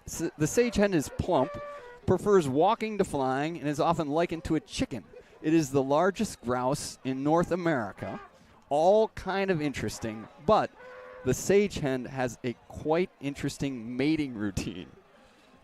Pomona Sage Hen. So hang with me here. So, and I mean, again, this is on their website, right? So these aren't my words. You're just reading from the website. Exactly. The bird's mating ritual unfolds in spring when the males gather at breeding grounds known as leks. The sagecocks, their words not mine, strut, fight for position, and fan their tail feathers in a scene that leaves observers straining for adjectives and analogies. The most impressive move is when male birds swish their wings and puff up the large air sacs that hang on their chests. The swelling sacs create an unusual noise that draws descriptions ranging from something akin to the sound of water dripping in a cave to large gurgling pops reminiscent of whales burping underwater. I've never heard a whale burp underwater. This elaborate performance inevitably attracts the females. I can see why. And the festivities, beginning before sunrise each day, carry on for weeks. The Sage Hens. So, I mean, with all that description, can you imagine a mascot better befitting than our friend Sam Wyatt? No, I think that's perfect. Sam is I was fortunate to be able to have some of the Dolphin class of 22 steaks that they would cook up for us. And Neil Rocky, I don't have an update on him, but I know he was out there at Maine as well. Yep. So great to see the Dolphins at the next level. I'm going to give you one more sage hen thing. So when the researchers are checking out sage hens, they have a technique that allows them, without like having to tranquilize the sage hen, it gets them to basically freeze up enough where they can implant the chip or do whatever else they want on it. You know what they do? Bring out a boombox, and you know what they play? AC/DC. Oh, is that right? Oh, wow. Yep. Huh. Yep. So anyway, I know that everybody at home that has been enjoying the evening now is wondering what is going on. We've got the Dolphins in a nice game against Phillips. Phillips leading 22-7. Jack, I'm sure that you want me to talk about a little Chicagoland football action right now. I think I do, Barry. You want me to get off the Sage Hens and bringing it back? Maybe some CPS Red North updates. All right, Red North updates. Yeah. So tonight we've got Westinghouse versus Taft. So Westinghouse is at 3-2. Taft inexplicably is 0-5, and that's going to change at some point. I mean, Taft is a great program, and so they're facing off against Westinghouse tonight. We've got 5-0 Lane against 3-2 Clark tomorrow. So those are, again, with our game tonight, those are the 6 games on our side of the bracket. On the other side, Simeon, I watched a little bit of the Simeon-Curie game. That was the game before ours tonight. So Simeon with a big win. I think it was 42-8. They were up 42-0 at halftime. 42-8 win overall. Some of the other games in the CPS side of things, Brooks plays against Kenwood, Hubbard against Morgan Park. If I look at a few of the other games, interesting games around the Chicagoland area, you've got number 4 Glenbard West against number 6 York. So a game of some top contenders. The Duke's defense has only allowed 38 points all season. The Hilltoppers, 3rd straight unbeaten opponent for York. So York took down Downers North in overtime and knocked off Lions earlier. So they are well deserving of their number 6 ranking. So that is going on right now. Glenbard West is good in football, too. I did not know that. I know they beat the Dolphins in the finals last year down in Champaign. So Glenbard West, interesting thing there, Alex Pierce, who is the wide receiver at Cincinnati, was I think a second round pick, I think, for the Indianapolis Colts, is a Glenbard West guy. I've probably brought this up on the live stream because Alec Pierce's parents are both Northwestern graduates, actually people that were in school when I was there. Is that right? Oh. Greg Pierce, a wide receiver, and Stacy Kamas was a volleyball player. So all of my Northwestern friends are like, how do we not get him to play at Northwestern? And that's still a question that we all have. Oh, his brother was at the top of that 1-3-1 defense for Glenbard West. And if Coach Slaughter is listening, that might bring up a trigger there. So yeah, that defense was something else. It's incredible run for them all year. And if you didn't have to lose to them, you could just enjoy how good of a team that was. Sticking on the football side of things, number 2 Loyola against number 11 Marist tonight. So another great game. Loyola's just been rolling along, still undefeated.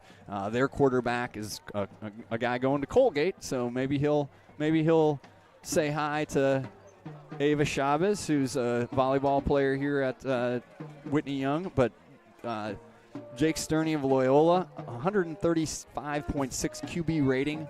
1,035 yards and 18 touchdowns already this year.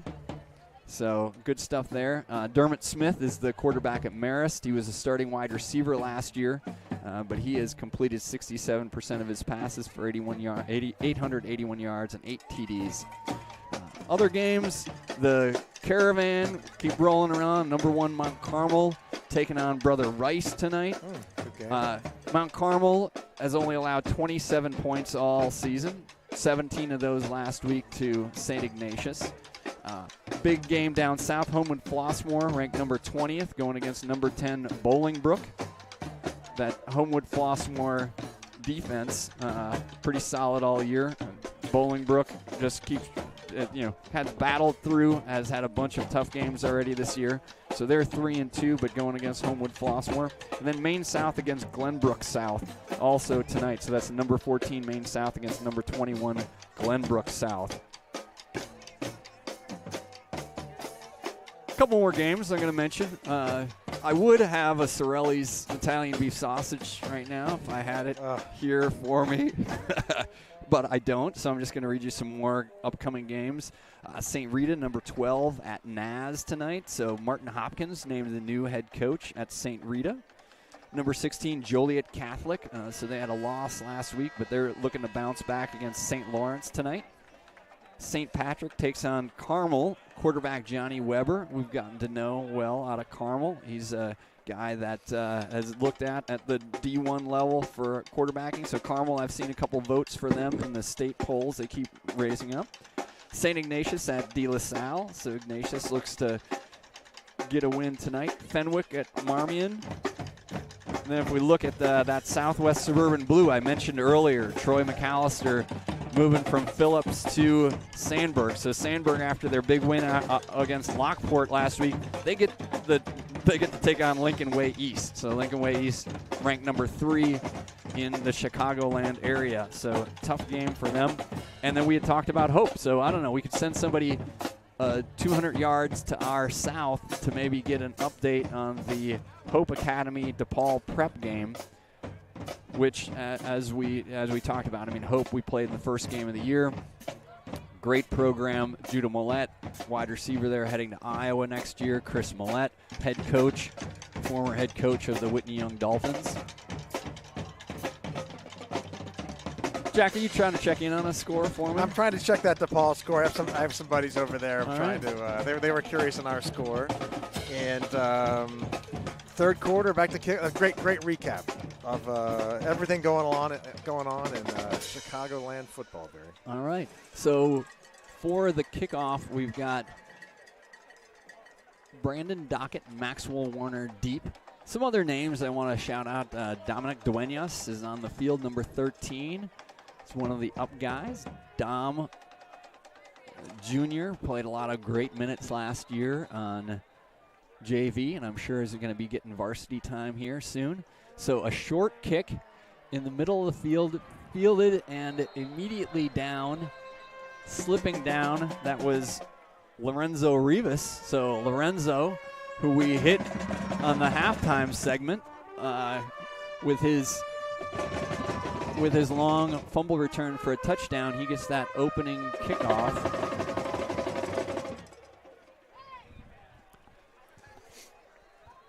Opening kickoff out to the 25-yard line. So immediate flag, I think that, I don't know what was going on. Just a whistle. So Newman stays in at quarterback after that successful end of half drive. Newman back to pass, throws it deep. He's got Alexander Dale. It was who there. Couldn't bring it in. So he had Alexander Dale across the 50, and Dale was just not quite able to corral it.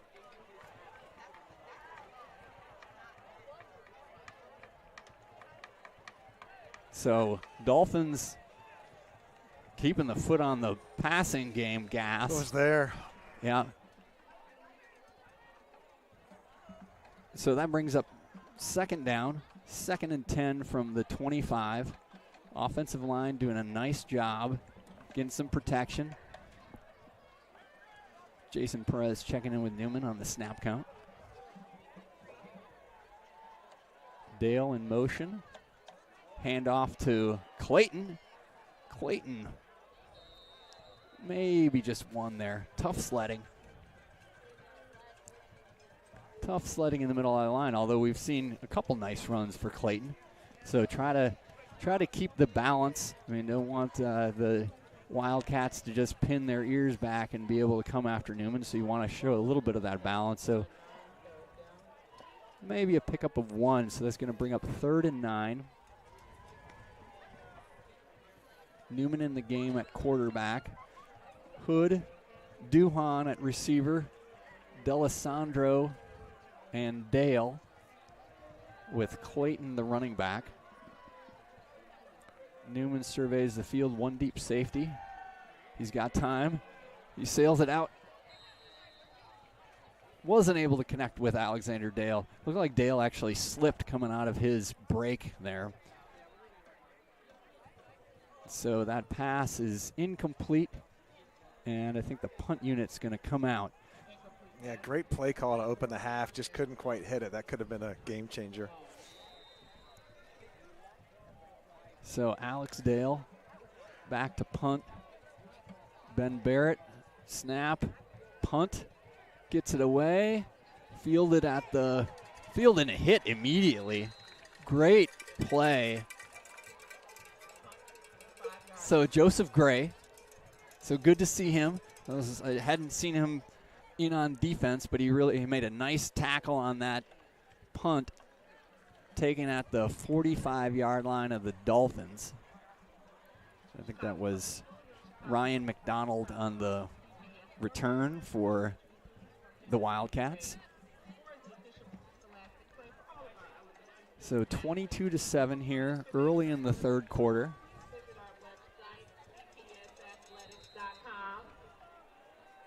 Winslow back in at QB for the Wildcats. 2 nice touchdown passes for him in the first half. I think to Phillips and to McDonald, I believe. So 2 running backs in the backfield. Handoff to Fox. He's brought down by Barry Gordon and Joseph Clayton. So picked up about 4 yards on that first down carry. Again, Phillips going into a bit of a hurry up here, not going into the huddle. Winslow pulls it back. That pass is out there. Nice tackle. Ushered out of bounds by Joseph Gray. So that's Dwayne Williams, plays the tight end position. Williams had a big-time catch and touchdown against Taft last week, the game-winning score for them. So he gets it out of bounds just in front of the sticks. So it's going to be 3rd down and 1. This is where we've seen Phillips run out of the Wildcats, so they do that again. They bring in Davon Rainey to take the direct snap. They see that working well for them. Barry Gordon makes the tackle, but Rainey's able to pick up the first down. That's tough to stop with their big offensive line, and it looks like 3 fullbacks in there. Yep. I mean, it's Lane ran it for the entire game last week, so Giannis Kastogradakis kind of had that play against the Dolphins last week where just sneaking in against a big offensive line. So Wildcats convert a first down. They're at the 33-yard line. Winslow at quarterback. He's back to pass, wings it over to his running back, and a really nice close and tackle by Joseph Clayton.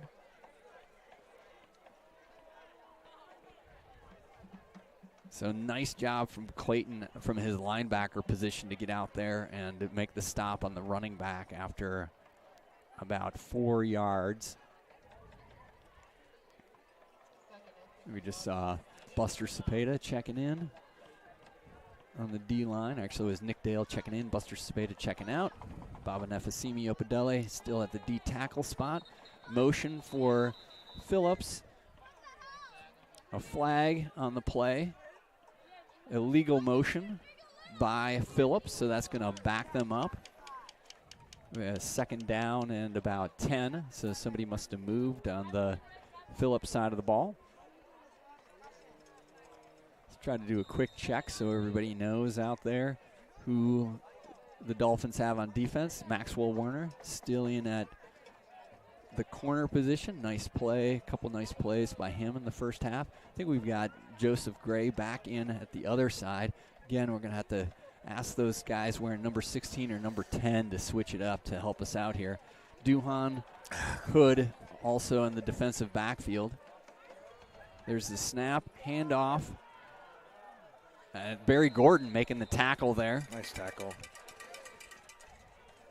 That was their 3rd running back, number 14, who they rotate in, whose name I do not have. But nice job by Barry Gordon on that. So that was a 2nd down carry. So picked up about 3. So Gordon, we call his name a bunch of times tonight, having a really nice game from his DN spot. Rico D'Alessandro at that other DN position. So here we go, 3rd and about 7 at the 30-yard line. Come on, Dolphins D. Let's come up with a play here. Winslow back to pass. He connects with his receiver for a first down. Might have been deflected. It got through there. Daquan Phillips. He's had a couple nice catches tonight. So Winslow doing a nice job getting the ball out in a hurry on some of those quick slants to those guys. There's Will Carter walking in front of us right now. Will Carter, wide receiver on the Dolphins team last year, now focused on baseball. And cheering on the Dolphin fans. So Kim and Kent Carter, I got my eyes on your boy here. Everything looks fine. First down play, flag again. So this is one of the things where in earlier games for Phillips in the Taft game and Westinghouse game, just some of these procedure penalties.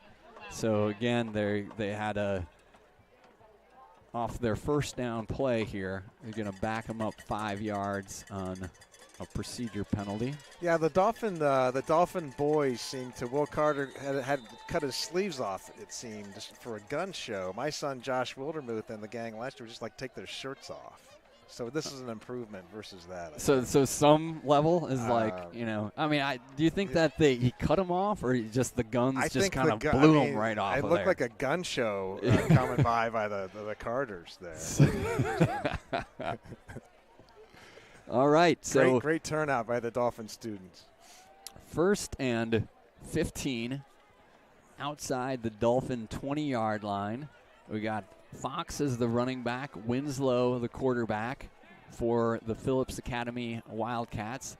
Phillips pulls it off the hands of Dwayne Williams. So Williams, 6'1", 210 from that tight end spot, trying to get a quick look to him, and Winslow wasn't quite able to connect with him. So brings up 2nd down.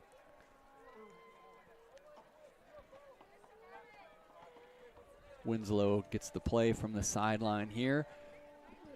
6 minutes, 13 seconds left in the 3rd quarter. Again, 22-7. It's got Winslow going, looking deep. So a nice play by, I believe, Joseph Gray over there, but it was whistled dead before the snap. A flag on the play. False start. Or illegal motion. Or a procedure. Or one of those things. One of them. all are 5 yards. All are 5 yards. All are something. So Phillips with another pre-snap penalty. That'll drive a coach crazy. So Joe Winslow Sr., head coach here at Phillips. His son. Let's give a shout out quickly to the Jr. chain gang. We Absolutely. Will the Thrill DeMille II Yep. is over there. Nate Diaz is over there.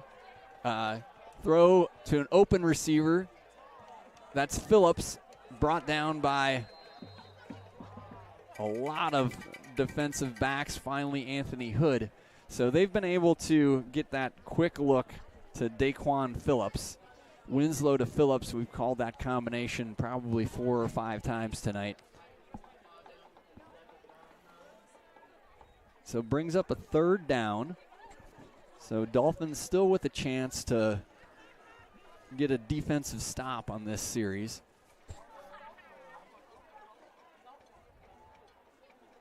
Third down, Winslow in the backfield, gets the snap, looks to his left, completes the pass to McDonald, but Max Warner does a great job of holding him up, and an entire pod of Dolphins comes over to take care of business. A pod of Dolphins, Barry.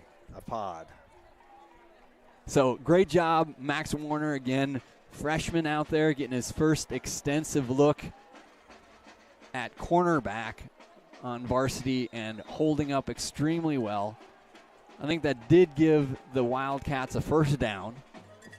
They gave them a 1st down, and I believe that the Wildcat personnel for the Wildcats is checking in. So that's going to be Davon Rainey, number 33, going to be tucked in there, looking to get the push in the middle of the line. Bounces it to the outside and then back in, and then in for a touchdown. So nice run by Rainey.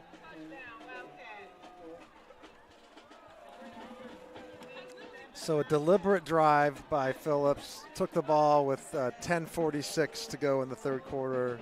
Over a 6-minute drive. Picked up 3 first downs along the way. Touchdown, 4:19 in the 3rd quarter. And I'm pretty convinced that if Phillips is in any short yardage situations, we're pretty much going to see the same thing. And that's why I just say that, and then all of a sudden they prove smarter than me. So I thought they would get in with the Wildcat position, but Winslow is out there with Rainey to his right. Winslow looking, and passes broken up. Incomplete. Broken up by Joseph Clayton. Yes.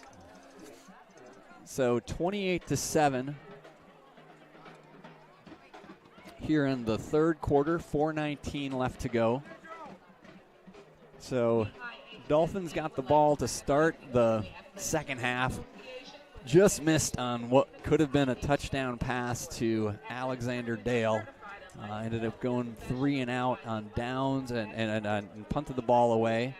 And Phillips was able to then get a few nice completions, pitch and catch from Winslow to Daquan Phillips for a few of those. I think he hit Ryan McDonald for one as well.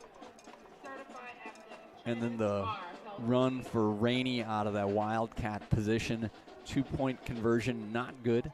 So 28-7, 4:19 left. So a lot of ball game left in front of the Dolphins. We knew this was going to be an uphill battle tonight. And that it is. Yeah, I mean, a legendary CPS program, and a couple plays here and there, and the score's a little tighter. So Williams going to kick the ball away. We've got Anthony Hood and Dockett deep. That kick is heading Hood's way. Hood corrals it at the 10. Looking for some breathing room. Gets it across the 20-yard line.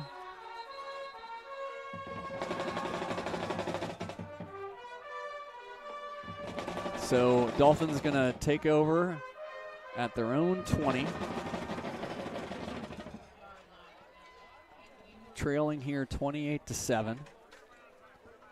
They've seen some light of day in the passing game right now, so Newman remains on the field at quarterback. He engineered a nice 2-minute drive at the end of the half. So Duhan and Hood to his right. D'Alessandro Dale to his left. Handoff to Clayton. Clayton met at the line of scrimmage by the right-hand side of the Wildcat defensive line.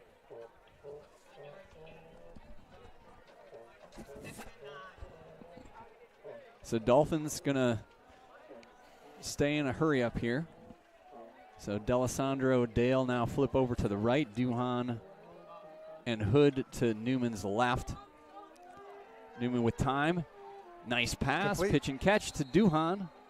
Picked up about 5 and out of bounds on the left-hand side. That was our touchdown combination. Yep, nice catch by Duhan.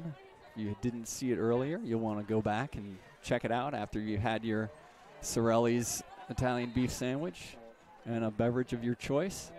3rd down and 5. Clayton to Newman's right. Trips to his right. Newman with time. Looks just out of the hands of Alexander Dale. So that would have been a 1st down catch. Might have been a little high. I think Dale got his hands on it, but couldn't quite bring it down. Dolphins are going to go for it. Do we have a beer sponsor here, Barry, at the? We certainly need to get a beer sponsor. I think so. I was over with, I'm a Buckeye fan, so I don't drink the fancy Northwestern beer. Busch Light is my initial idea for a sponsor. All right, Busch Light. That would be crisp and refreshing right now. I mean, right in there next to water. I mean, it is. You can have several of them, and then you don't feel much.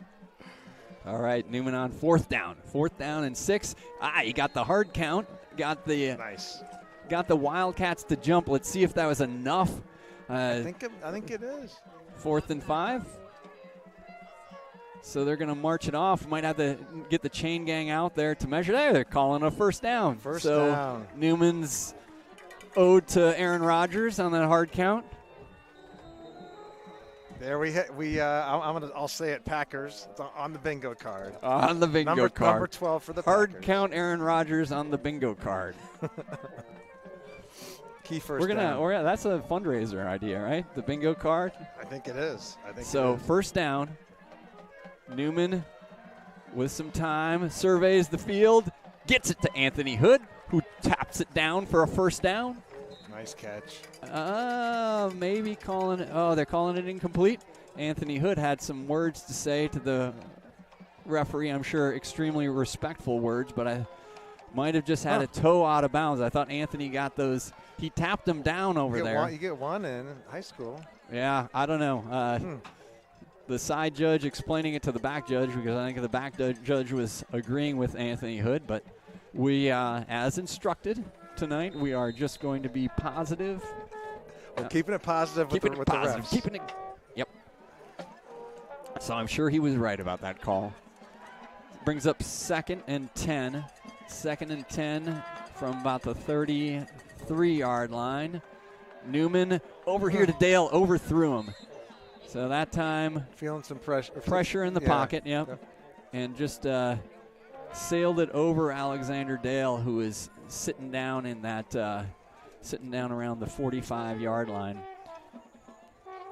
So that brings up 3rd down. So see if the Dolphins can get a first down and get this drive underway here. JV quarterback Von Conrad over on the sidelines next to Eddie Boucher, offensive coordinator. First-year offensive coordinator Eddie Boucher, although he's been on the staff for quite a while. Jake Lemming was the OC last year. Jake moved down to the college ranks. So Boucher dials up a play for Newman on 3rd and 10 here. Newman back, he goes deep. Just broken up by the Wildcat defensive back. Quinn Duhan was there on the left-hand side. And I think we got the punt team coming in. We do. So 3 and out. I think Newman a little disappointed watching off to the side that he wasn't able to make a connection on that play. But Dolphins got to shake it off. I think Anthony Hood was watching over here. I think he's also shaking his head about that correct call that the referee made. Alexander Dale in punt formation. I think we're missing somebody on the punt coverage, that being Anthony Hood. He gets back in. Snap to Dale. Kick is away. A nice kick. Nice coverage. I think that's Pantoja on the coverage. Yeah, so the Dolphins held the ball for just about 90 seconds, picked up a first down, trying to get the passing game going in the 3rd quarter here. Yeah, almost, again, like the woulda, coulda, shoulda. So if Anthony Hood is inbounds, that's a first down, and we're moving close to Phillips territory. But woulda, coulda, shoulda didn't happen. I think the trainer's coming out, but I think Tyson Hayes is either trying to work out a cramp or tying his shoe. I think we're going to call it a cramp now. I think he was trying to stretch it out, because I saw him at the end of the last play. And, I think he was trying to stretch that thing out so he could stay in. But now he's down on the field, and I'm hoping that that's all it is. And a lot of times you see the trainer Sam is just trying to stretch that out for Tyson. Coach Finger coming out there with some water, some Gatorade, trying to get some hydration. So, with the dew point, again. Well, I think it's a cooler night here at Lane Stadium, about 58 degrees. 72% humidity puts the dew point at 48 degrees. Whew. I don't have any idea what that means. I think we might have another couple of phrases for the bingo card now. We hope everybody is doing fine at home right now. Amazing that the month of September is flying right by 30th, us. Yeah. If we want to look forward to some Whitney Young football, we're going to travel to Westinghouse next week. So Westinghouse playing pretty well this year, So Westinghouse was, I think we beat Westinghouse 21-12 in a pretty hard-fought game last year. That was earlier in the season. So saw them in week 4 last year. So after the game tonight, we face off against Westinghouse. That's a road game at Westinghouse next Saturday. Then we host Taft. I'm guessing that's going to be here at Lane, but I don't know for sure. That's a Friday night lights game on the 14th.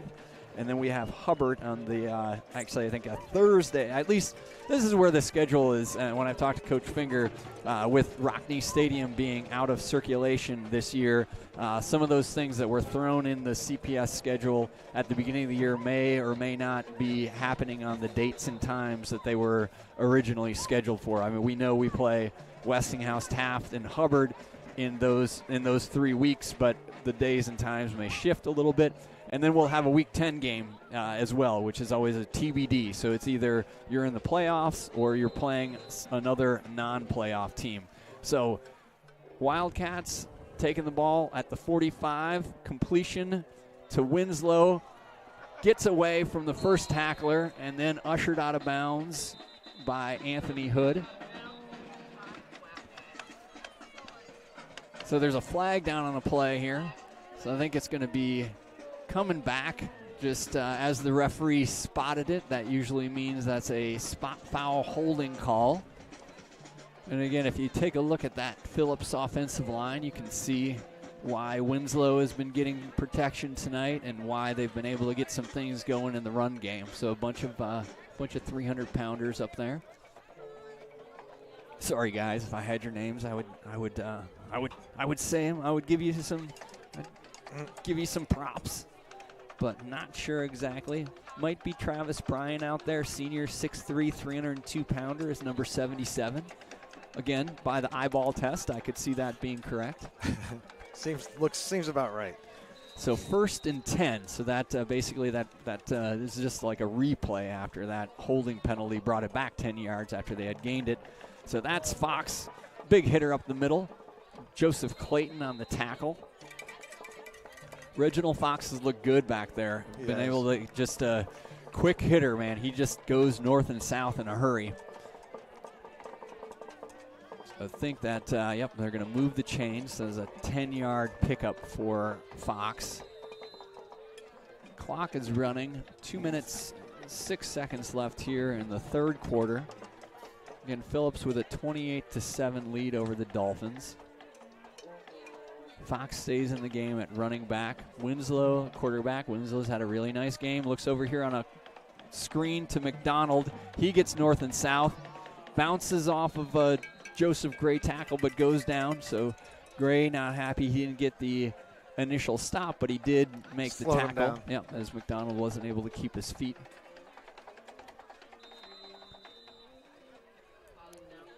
So actually, Brandon Dockett getting some time at corner right now, number 11. So Dockett is a sophomore. Pantoja, number 16.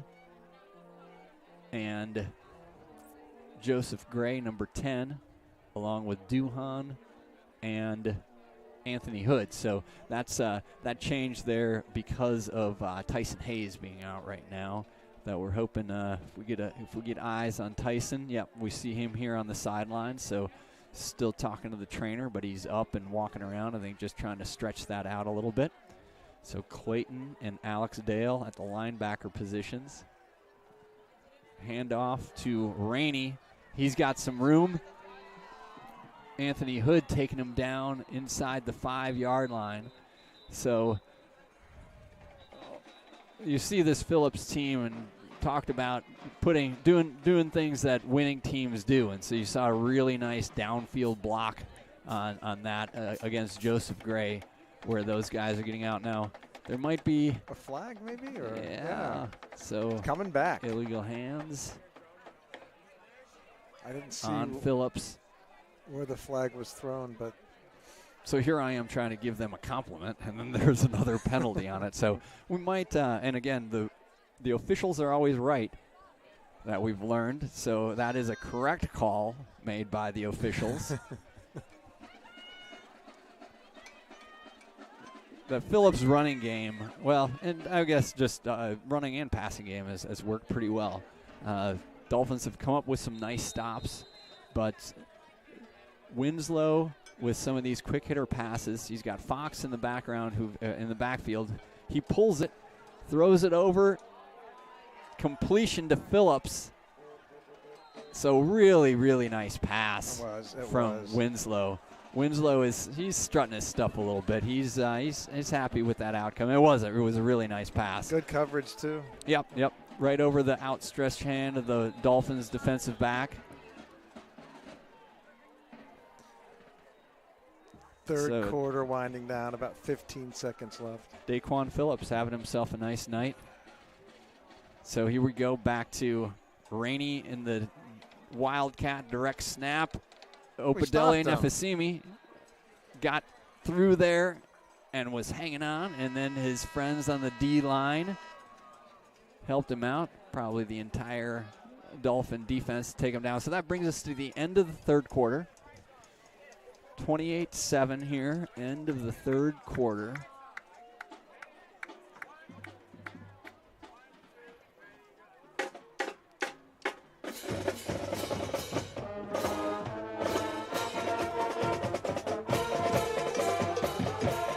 Got a little Whitney Young fight song going on right now.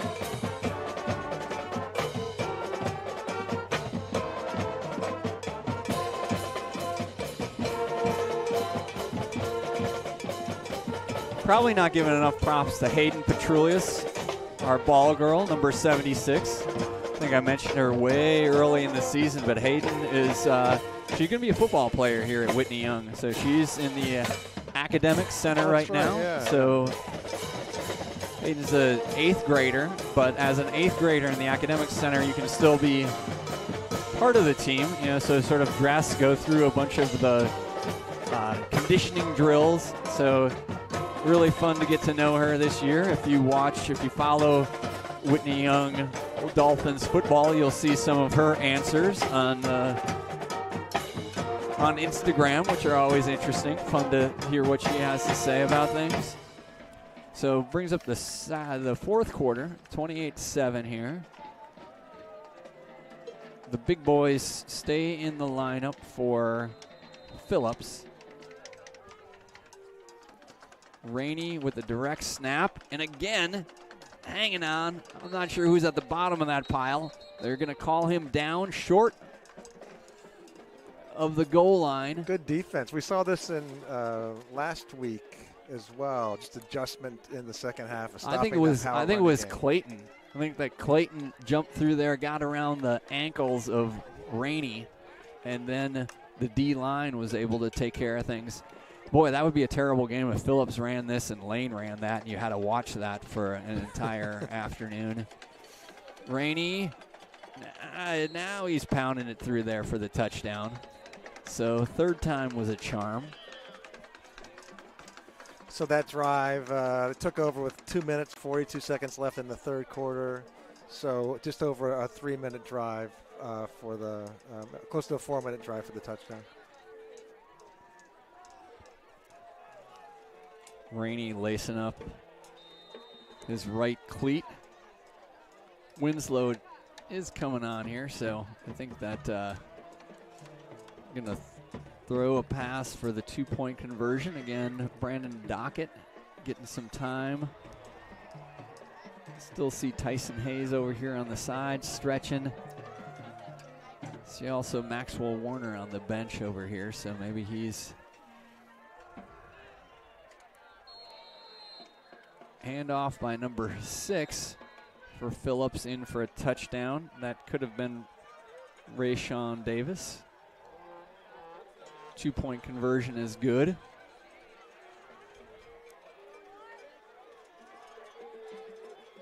I think Coach Fingers talking to Anthony Hood right there saying, hey man, don't tackle up high like that. Wants Anthony to... Yeah, that's some helmet to helmet there.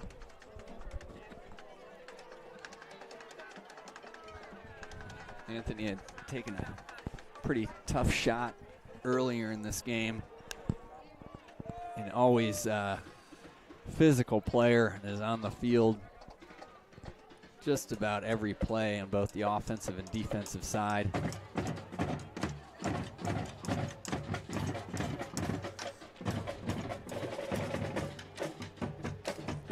So 36-7, 11:22 left here in the fourth quarter.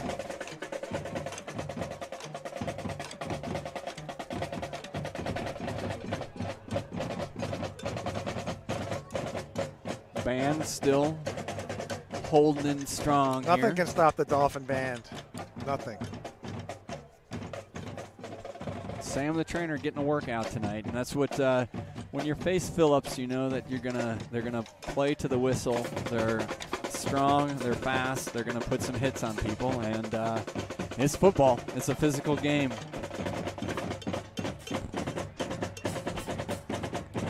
Coach Finger out there talking to the kickoff return unit.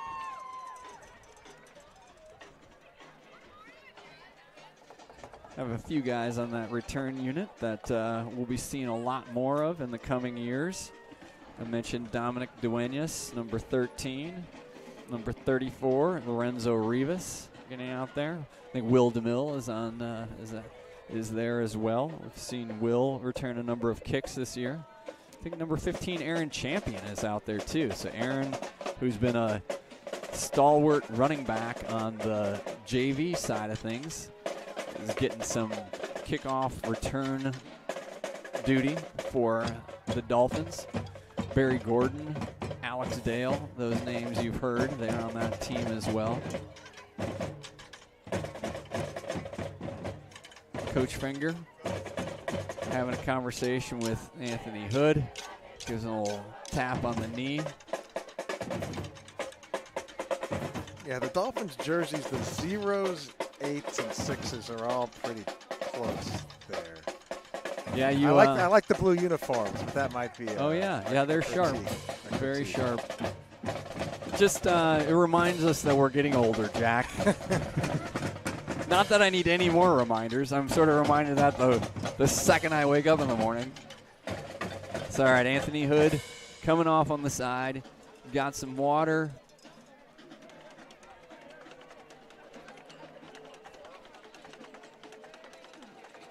They might be walking him back to the locker room, but good to see him up. Yeah, he's up.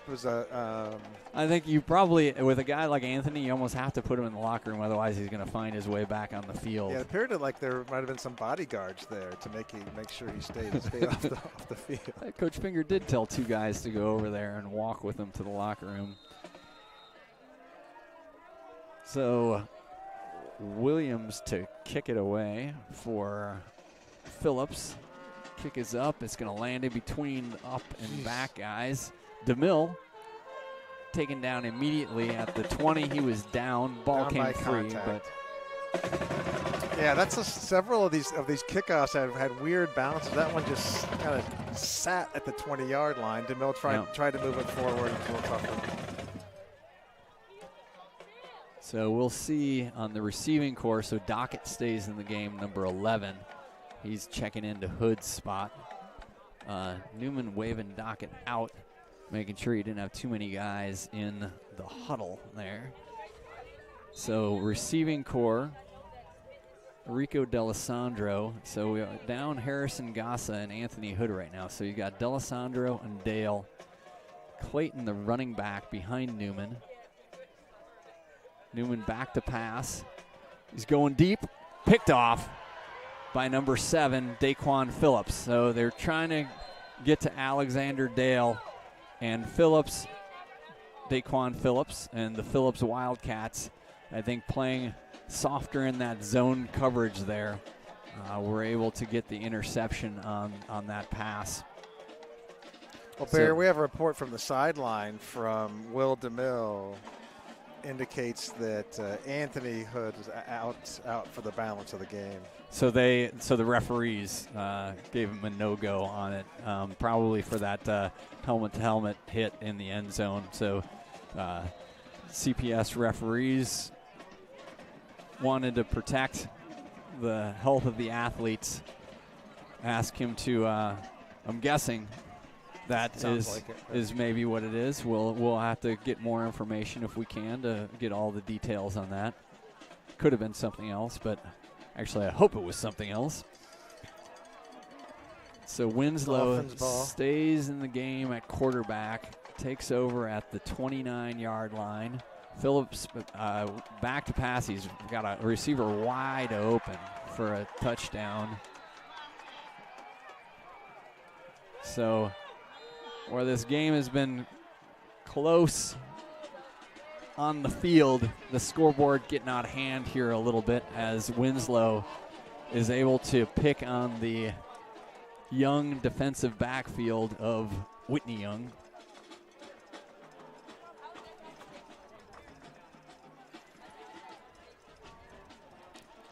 Maybe at this point Phillips wants to try that, try the extra point again.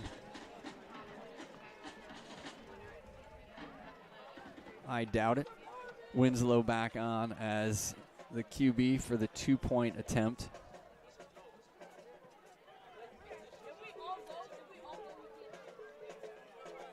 He's got a running back to his right. Pitches to number 14, who is met and stopped. Stopped, no good. By Alexander Dale and Quinn Duhan. So 2-point try is no good. 10:09 left here in the game. Phillips been able to stretch it out here on the Dolphins in the second half. So if you were with us earlier, Phillips got out to 22-0 lead, but then a really nice drive at the end of half after Newman checked in at quarterback. So we mentioned at the open that he had been dinged up. I think it was beyond a ding. It was a bang. He was banged up during the week, and they weren't quite sure if he was going to be able to play today. When he finally did get clearance on Friday to play, they had already installed Anthony Hood at quarterback running out of the Wildcats. So Dolphins were in that look until about 2 minutes left in the first half. Newman checked in, long pass to Dale, long pass to Gassa. Nice run by Joseph Clayton, and eventually a touchdown pass from Newman to Duhan. Then the Dolphins got the ball at the start of the second half and had what looked was going to be a touchdown pass to Alexander Dale that didn't work out that way. Well, DeMille is hit and brought down at the 25-yard line. So again, at the time, game was 22-7 and could have been 22-14 with a pass reeled in there, and it's sort of a different game, and it's kind of interesting. I mean, football is like that. It's like that at all levels, that you can look back in a game, and even games that end up being lopsided, there are plays that happen that can definitely change things around, and that was a big one. Now the Dolphins dealing with a few receivers out. Newman at quarterback, handoff to Clayton. Clayton with a nice move, although he's spun down. So I think he's getting a little chippy out there, understandable.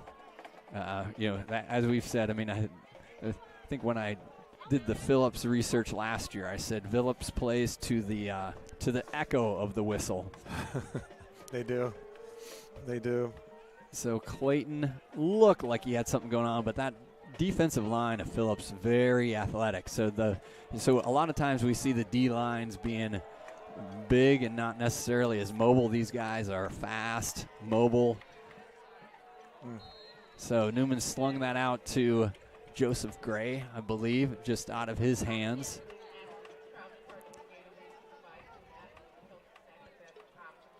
So Joseph Gray now getting some time on the offensive side as well.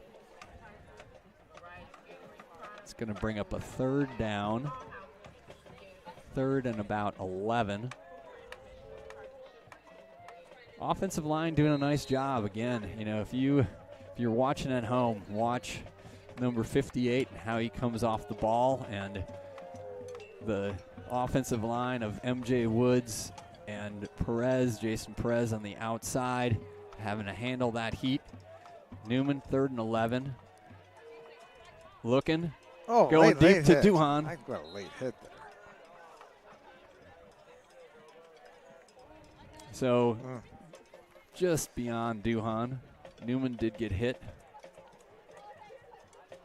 Have to watch how he comes off the field. I think it was more of a body blow. All right. Nothing with the hand. Keep that hand safe. Who said anything about a hand? Keep the elbow. Is it elbow? Shoulder? Upper body. upper body below the neck.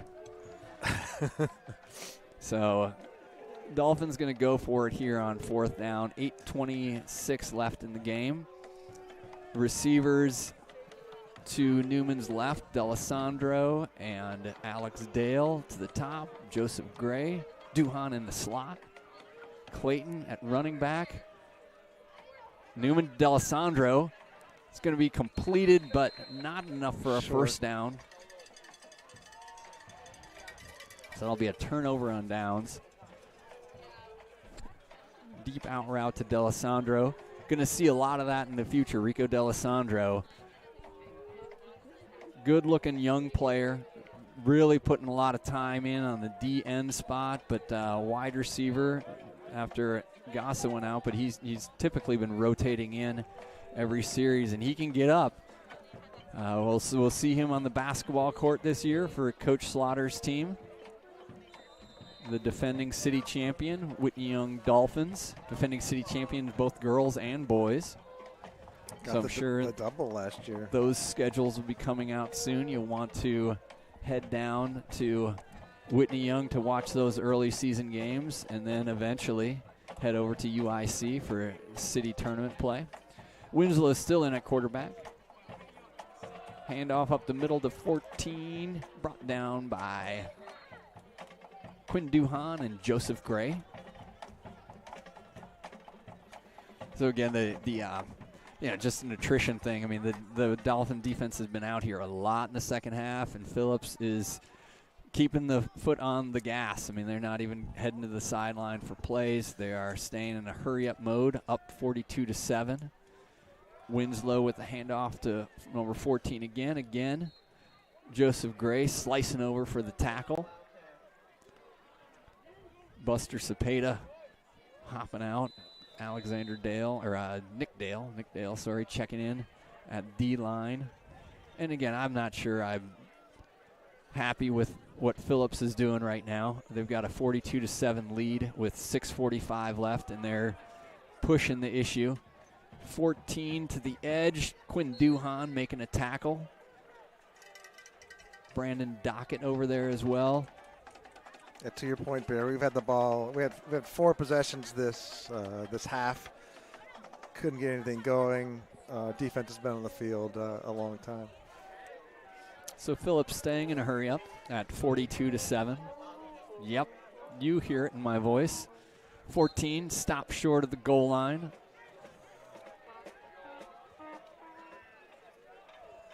Kind of ridiculous here, Coach Winslow. Starter still in. Winslow Jr. at quarterback. Running the hurry up. And met and driven back by the middle of the Dolphins' defensive line. 4th down. Alexander Dale, Joseph Clayton in on that. MJ Woods also checking in on the D-line.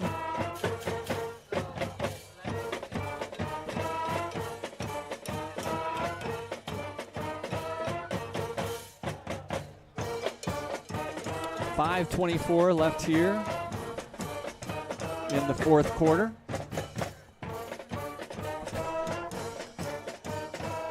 Winslow in at quarterback.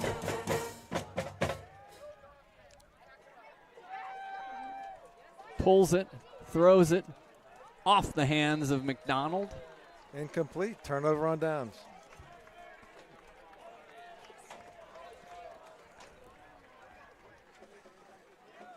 So Dolphin offense going to come back out. Nice job, nice stand for the Dolphins against the hurry-up offense of the Phillips Wildcats. Newman still in at quarterback. MJ Woods checking in left tackle. Jason Perez right tackle.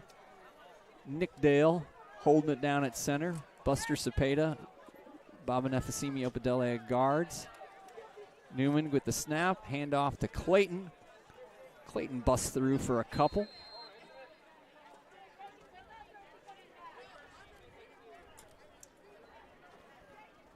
So clock rolling here, 4:48 left in the game.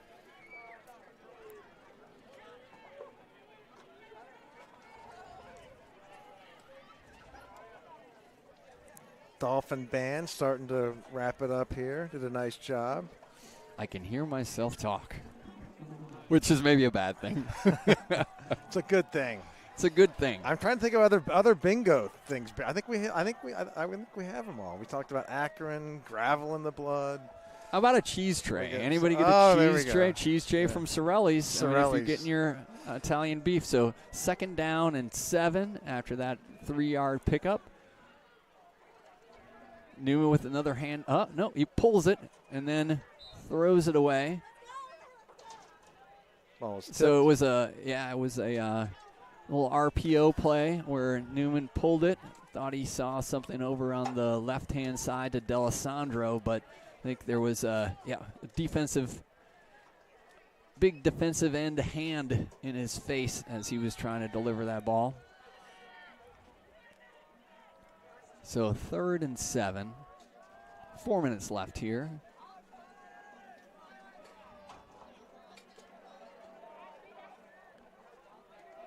Will DeMille in on offense. DeMille and Joseph Gray to Newman's left. He gets the snap.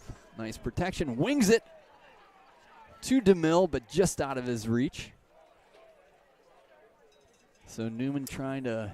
Seam was there for a quick couple seconds there, almost. Looking for the seam route. So I think the Dolphins gonna go for it here on 4th. Figure the defense put up a stand last time around. Even if we turn it over on downs, we'll just give it back to them again. I'm not sure that's what they're thinking. I'm thinking they're thinking a 1st down. Let's recapture some of that end of first half magic. It's a great drive. Again, a lot of different guys in the lineup right now.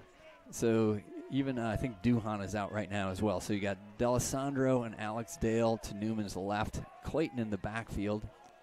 Newman back to pass. Deflected again. Well, it was either deflected or I think maybe a misrun on a route. So anyway, out of bounds. Phillips going to take over with 3:26 left in the game. I think it was a tough draw, the way the schedule worked out this year and the home games that we had and where they were in the schedule. So you would never, ever in a million years want to schedule Phillips, who hasn't lost a conference game in over 5 years, for a homecoming game. But just the way things worked out, we really didn't have much of a chance to do anything else than make this as the homecoming game. So did have a great turnout tonight, great atmosphere. Really fun day. We talked a lot about the other successes that Whitney Young is having. Those successes are going to come for this football team in the very near future. So a new quarterback in the game for Phillips. Number 8 sort of dropped that ball out of the get-go but was able to complete it.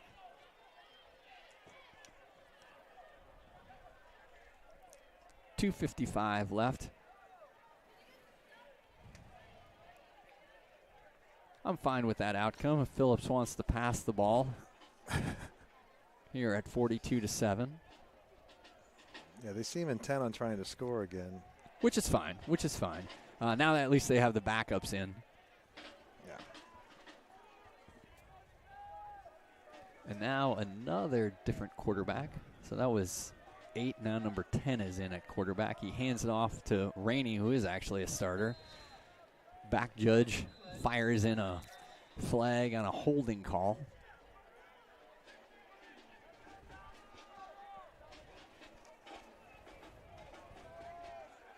So Duhan was back in there. Duhan gets a breather,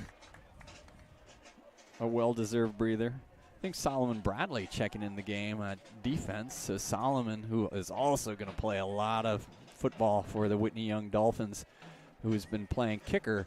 Solomon had an injury bug that he was trying forever to be able to get through, and so now he's out there on the field for the defense, and we will see, again, a lot more of him in years to come. A lot of younger players involved. So 2nd and goal, actually. 80 is the quarterback now. Gets a pass over on the far side. Couldn't quite pick up that number, but gets it to the 10-yard line. 1:47 and the clock moving here.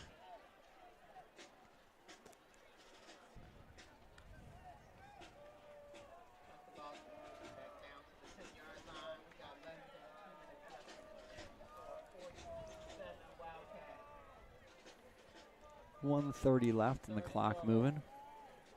So, Jack, you got plans for this weekend? For the weekend, I'm going to watch. Let's see, we got Buckeyes, Rutgers, some good Big Ten action tomorrow. We got Iowa, Michigan is at 11 o'clock, and then I'm going to get some Sorellis and watch the afternoon games. Who do the Cats have? Cats have Penn State making a trip to Happy Valley. Not sure we're going to be coming out smiling, though. You never know. The Cats have pulled some big upsets historically. Fumble. So Dolphins get that ball. Nice strip, I think. Maybe Joseph Clayton. Looked like it was Joseph. Joseph Clayton on the tackle and the strip of the ball. So going to get the Dolphin offense back out there with 47 seconds left. Again, a very young wide receiver core right now. So taking some hits there. Hopefully all these guys that have gotten nicked up tonight we'll see back on the field next week. So, again, Harrison Gossa, Anthony Hood out of the game. Newman is under center. I think that okay, so now he's backing up in the shotgun position. I think there's a little bit of uncertainty about what's going on here. I think Newman might just be taking a knee. Yep, taking a knee, getting the clock going, and lining up in midfield to shake some hands. Just quick, I will be going to Australia. I'll be listening to the game next week. So we have Italy, Australia. We're Dolphin Football Network is truly global now, Barry. All right, so you can have some. What do you like breakfast? Well, I think you get some avocado toast. Yeah. Some flat white, and also some Sorellis for breakfast. There you go. All right, and some Fosters. And some Fosters. And some Fosters for breakfast. So, clock is winding down here. 42-7 win. Phillips over Whitney Young. Dolphins take a tough loss tonight. We knew heading into the game was going to be an uphill battle. I've kind of gone through some of the things. Still a bunch of positive things to come away for the Dolphins. We hope some of those guys are back next week. So we take on Westinghouse. Westinghouse next Saturday for a 1 o'clock game at Westinghouse. Phillips, as we talked about, I mean, they came in the game 2-3, but they are a darn good football team. Joe Winslow Jr. leading the way through the line right now. He had himself a monster night at quarterback. Really showed what he can do, winging the ball around to guys like Phillips and McDonald. So nice game for Coach Joe Winslow, and Phillips is going to move on. I think I have their schedule here somewhere as far as what they have coming up. They have Lane Tech, Lane Tech next week. So it'll, good big challenge for Lane Tech. We'll have to see Lane Tech taking on Clark, I believe, this weekend. So Phillips will face Lane Tech, Clark, and Kenwood. So that'll be an interesting run-up to that last game of the year. Kenwood, great program. Morgan Park, Simeon, all those schools going to start facing each other down here through the stretch run, and a lot of great football to be played in the Chicago Public League. So I want to thank Jane Hu again. Jane, thanks a lot for your solid work on the camera. Fantastic job. A definite upgrade on the camera. Absolutely. Jack, thank you. Thanks for joining me tonight. Jack Wildermuth, the pride of Sydney, Ohio. If that was on your bingo card, want to get that in there right before the end. I'm Barry Newman. I want to thank Principal Ricky Harris. Thanks for a tremendous day today. Whitney Young, pep rally, seeing all those other sports teams and the Poms and the cheerleaders and the dance squad and the band. Awesome day. Didn't close it out the way we wanted to, but the Dolphins will be back next week, and I hope you'll be back as well. So thanks again, everybody. Have yourself a great weekend.